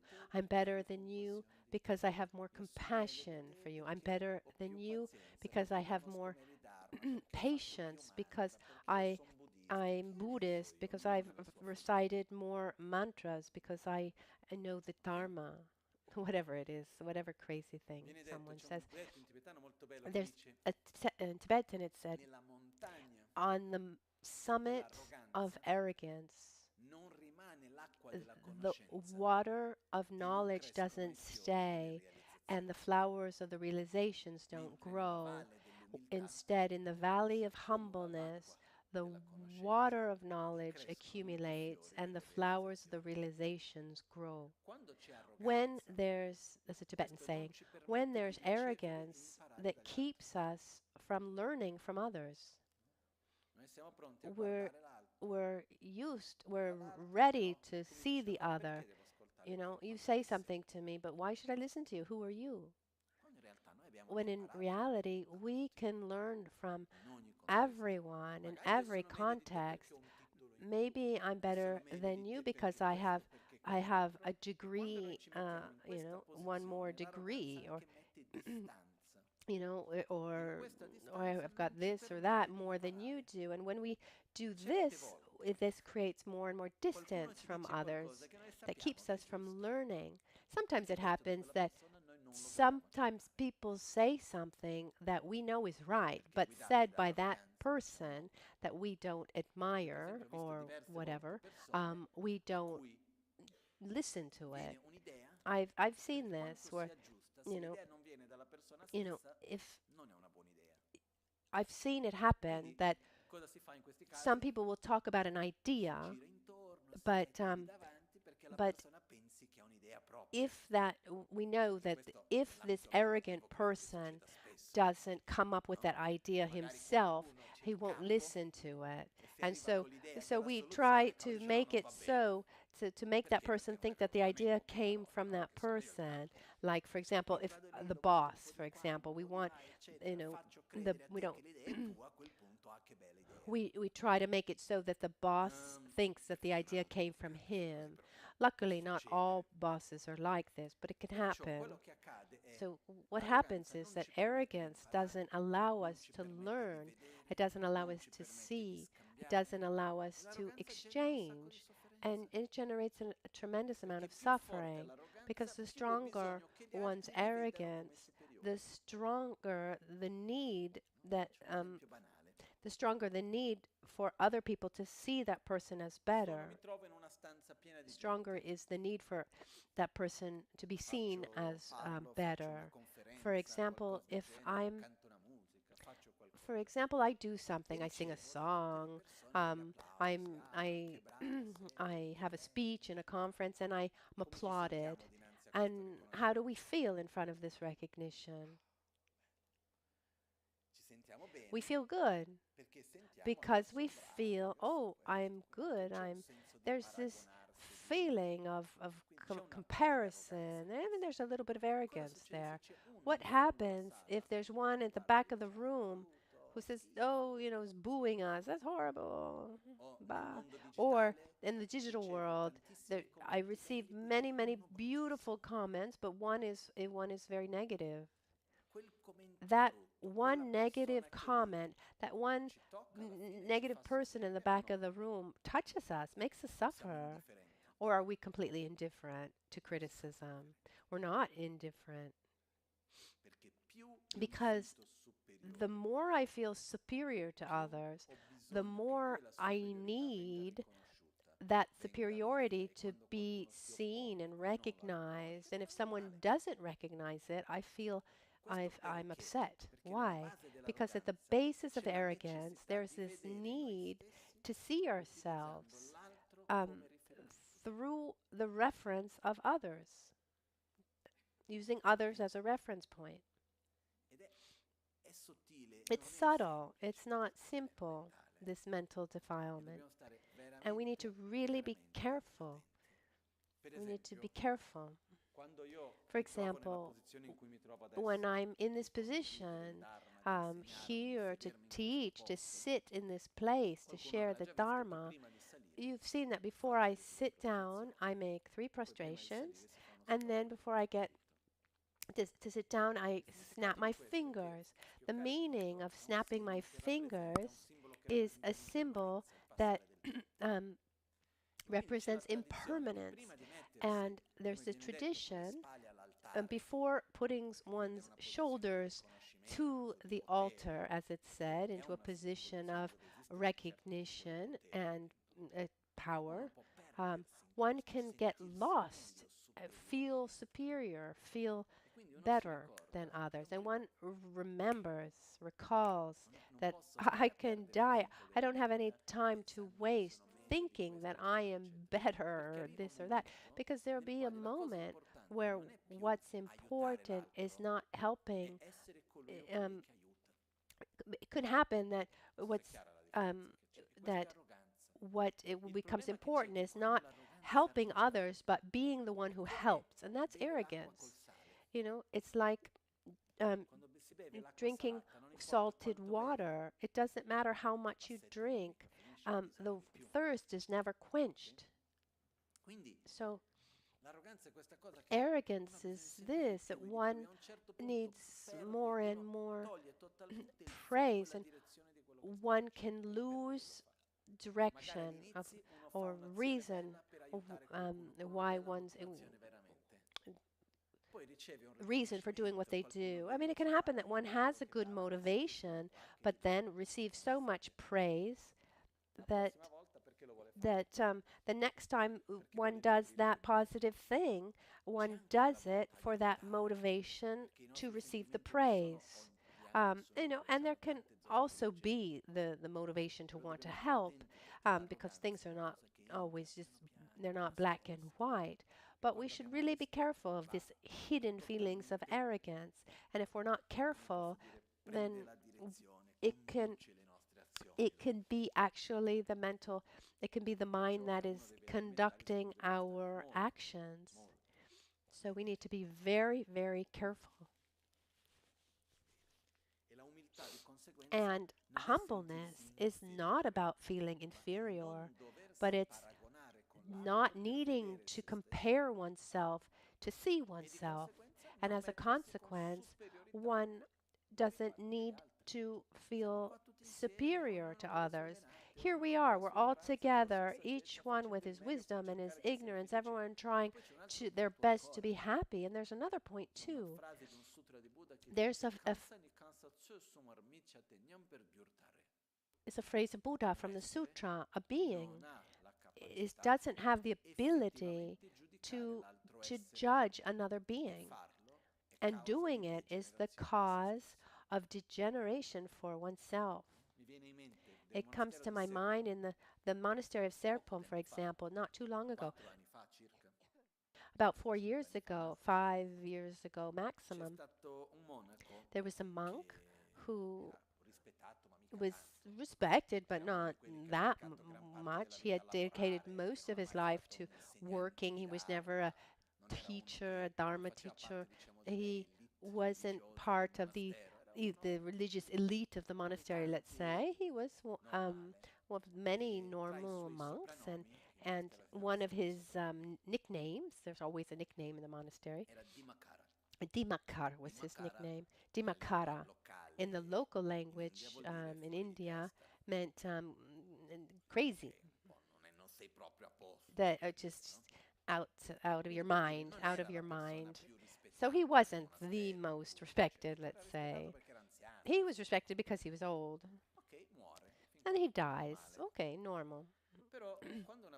But when someone dies, one sign that that person had a certain level of realization, inner realizations, is that the person stays in a meditative state during the death process, a so-called clear light. That external sign is also when, even after that gross death has arrived, there's no more heartbeat or breathing, but at the heart, it's still warm,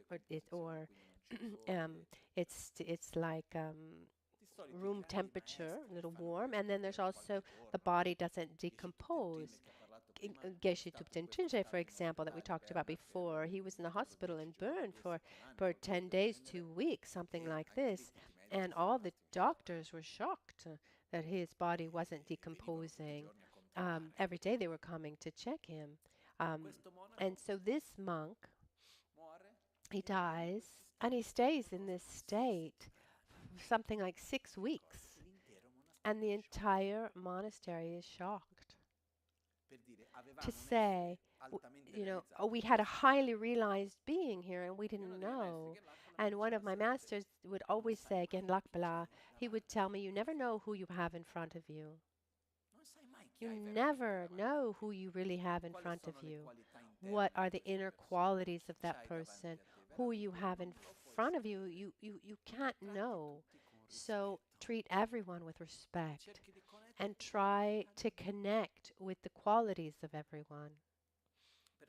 So non-arrogance is about not comparing ourselves with others, not putting ourselves in a position of superiority, a feeling of superiority towards others. Okay, let's go on. Marikpa, ignorance.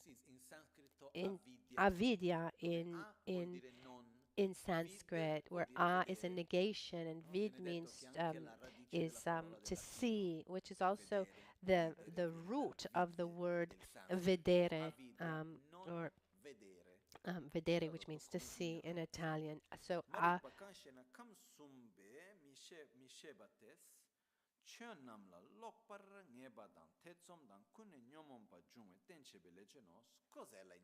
what is ignorance? Ignorance is a mind of not knowing within the three realms. The three realms means existence.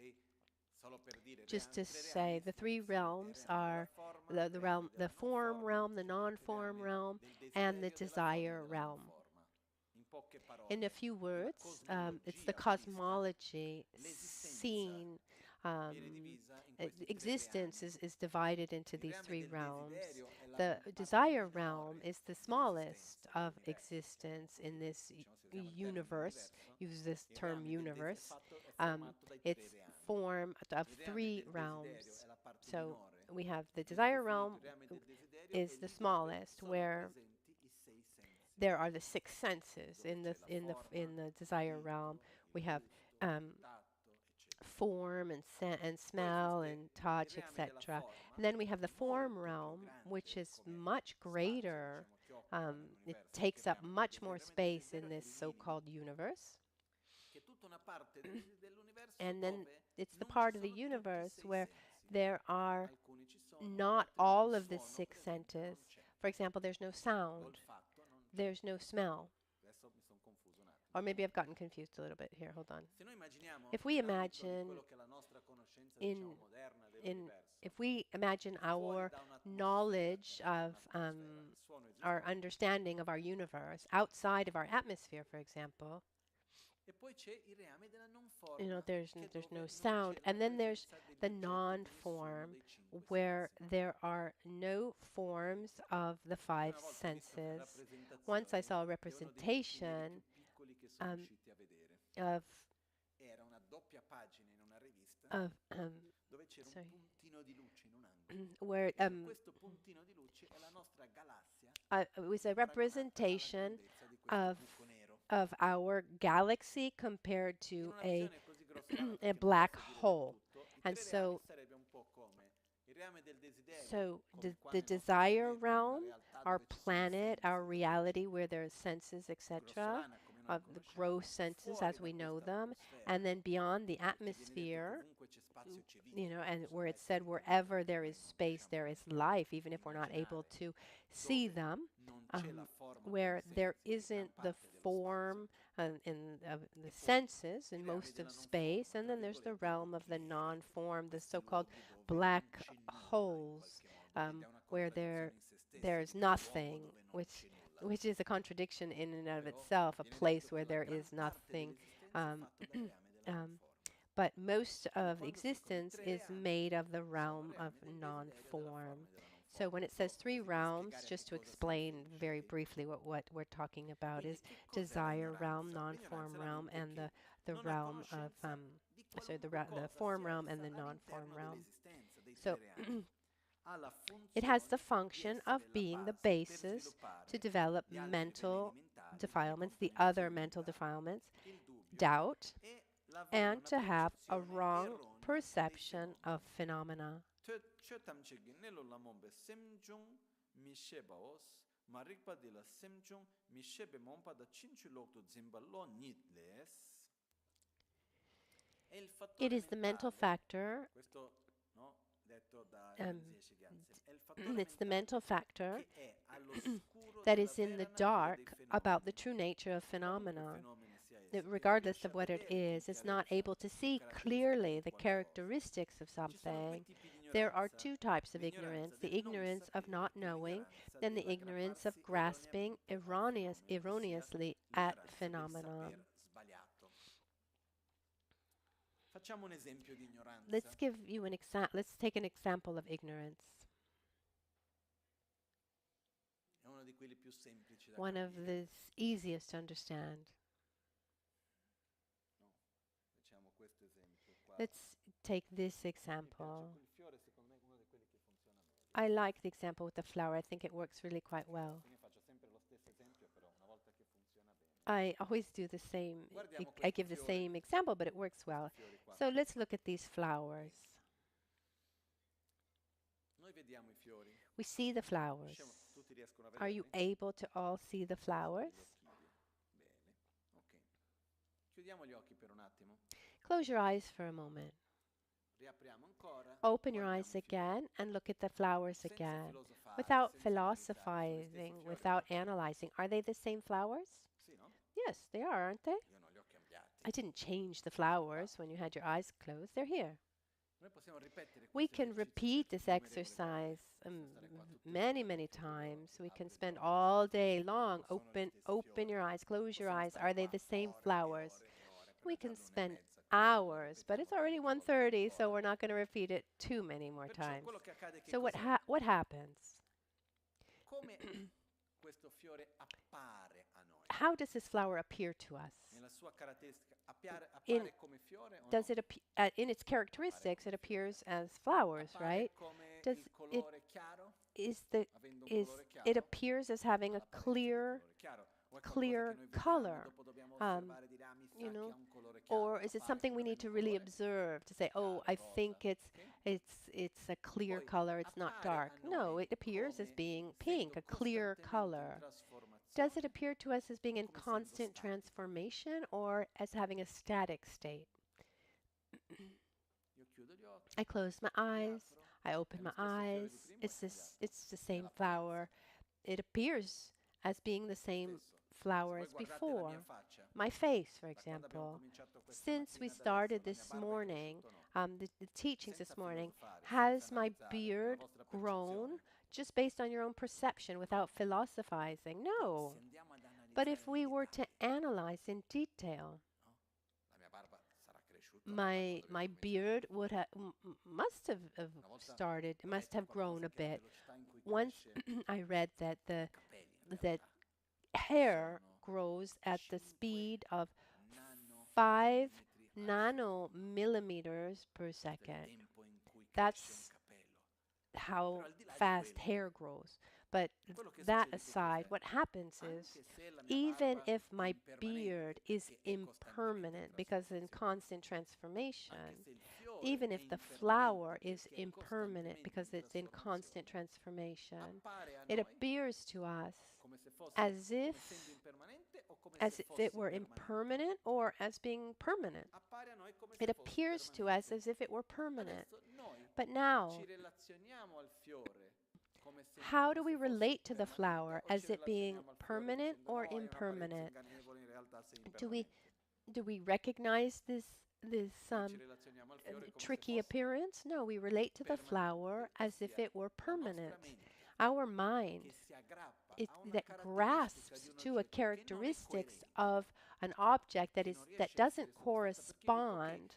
If I say, okay, the flower appears as being permanent, but if we analyze that perception, is there a basis that can sustain that? If we try to look for that permanent flower, would we find it? No, we wouldn't. And so it's a erroneous view, erroneous perception. So it's ignorance. So this is the ignorance of seeing erroneously. It's not that I think that the flower is permanent. No, I see it and it seems permanent to me. This is the ignorance of seeing erroneously, seeing wrongly. And there are other characteristics where they don't have. There are certain characteristics that I am not aware of, and that would be the ignorance of not knowing. So when we attribute a value to something and that object is not able to sustain those characteristics, it's seeing erroneously. Any object that has characteristics and we relate to that object without taking in and we're not able to take into consideration those characteristics, that's wrong seeing. Why is ignorance the mental factor that causes all of the other defilements?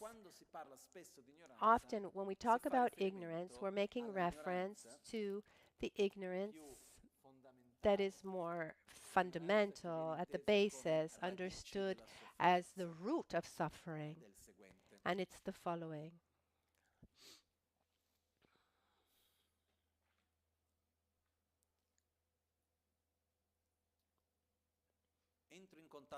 I come into contact with an object. I see the flowers, or I hear the sound of the singing bowl. I see someone in front of me, or whatever it is, whatever object it is.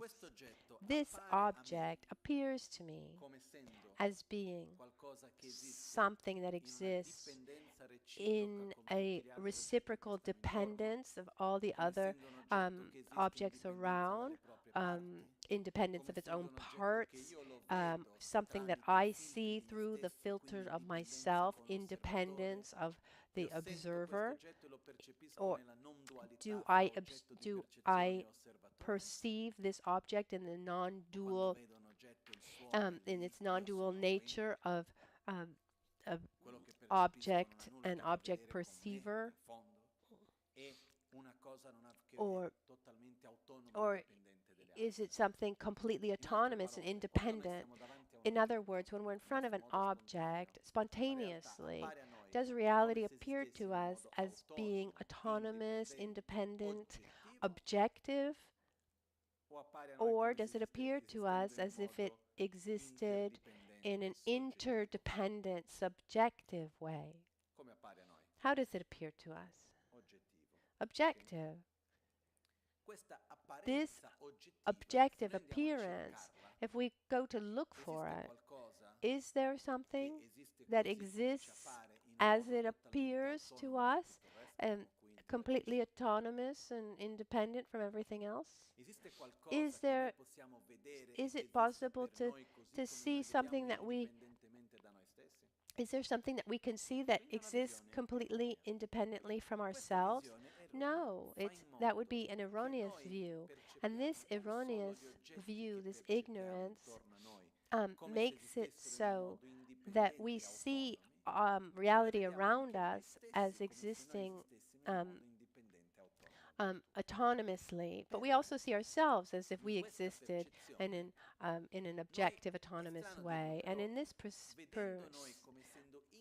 and seeing ourselves as being independent from our object of perception, we create a kind of dependence. I hear a sound, it's pleasurable, I project, I think that that sound is intrinsically the object of my pleasure, my happiness. The non-perception of the interdependence of our being and everything else that we interact with, other people, other beings, is the original cause of our obsession with self-grasping. We see ourselves as being something that exists independently, objectively, and completely independent from everything else. I am completely autonomous in my existence. This attitude that in reality, we actually see this in the next pages. In Tibetan, we see Chikta. So here it's the view of the transitory collection, where it's the view that I see myself as being completely independent. This is the root of this grasping at this obsession with self-gratification, and this generates aversion and all the mental defilements with which we react. Then in that reaction that we generate more suffering. So if we go to the root of everything, for example, if I have an object of anger in front of me or an object of desire, one of the characteristics of anger or desire is that the object of anger or desire, they appear to us as being, as objects of desire or anger, they appear to us as being like that,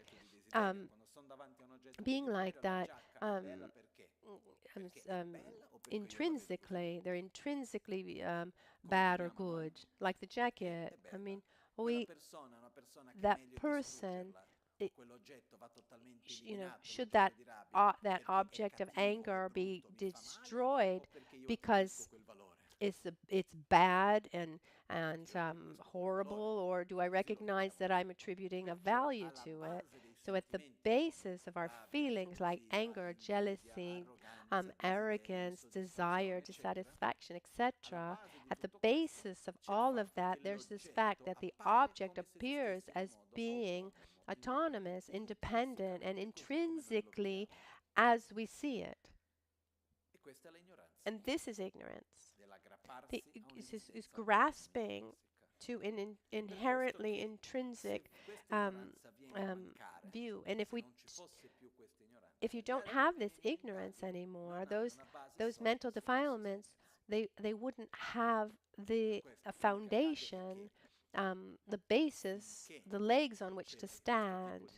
So it's like taking a poisonous tree. I can cut off all the branches, but as long as there are the roots of the tree, it will grow. So all the branches of the tree are all of these other mental defilements like arrogance and jealousy, etc. But the root is the ignorance. Some ignorance, there are different types of ignorances. But this ignorance of grasping at reality of ourselves and others as existing in an autonomous and independent, objective way, that is the actual root of of our suffering, this ignorance of marikpa.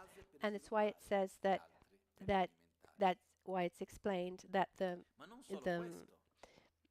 that it functions as being the basis of developing the other mental defilements. But if also in anger, for example, there's this aspect when we feel angry, we are erroneously projecting the cause of our suffering, and these are all at the basis of all mental defilements. There is ignorance. After this, we still have other 3 mental defilements, root mental defilements. So is tetsum, or indecisive wavering, and then atawe nyomunchen, deluded views, and then we also have, oh sorry, just these 2. There are only 2. So we have the 6 root unwholesome mental factors, which are desirous attachment, and number 2, anger, 3, arrogance, 4 is ignorance, and then we have indecisive wavering is the 5th, or uncertainty, and then wrong views, deluded views. In 2 words, without going into detail, and then we'll pick it up again. Indecisive wavering is when between something that's right or wrong, we have this tendency to go towards the incorrect way. So there's something right and there's something wrong, and we have this tendency, okay, I'm not totally sure that it's like this, it's probably like this. This is indecisive wavering that comes from ignorance. And the deluded views that come from ignorance is when we see reality. It's a form of ignorance, where the way we see reality is doesn't correspond to how it is. And so here we're described the different types of erroneous views, but remember that they're just forms of ignorance, and we'll see these various deluded views. Then we'll look at the secondary factors that make up our daily lives more. But if we understand the mechanism of ignorance, then we understand the mechanism of the deluded views, and also the uncertainty, because that's a lack of clarity. It is or it isn't. I do or I don't do. It's this mental state of indecisive wavering that also generates suffering. So let's do our dedications for today, and tomorrow we will conclude. Jetsun lame kutse rapten chi namkra trinle chokchur ge padan losan tempe drume sasumgi druwe munse tatu ne gyuru chi kewa kundu yanda lama dan drame chekipe la longchut sadan lamge yunte rabzone dorje change koba nyur toba sho nimo dele tsendele nime kuyan dele kshin Ninsen takto delek pe kuncho sumki jingilo kuncho sumki ngodrutso kuncho sumki trashi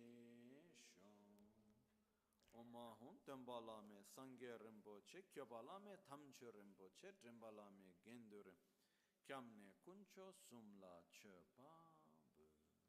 Buon appetito. I just want to say, have a good lunch. I just want to say that. Riprendiamo alle 3:30, non alle 3. It will come back at 3:30 with a puja. So Lama Karen at 3:30, and at 2:30 I have the teachings with the children. I'm happy to for a quick greeting. but it's I don't have the time to talk at great length.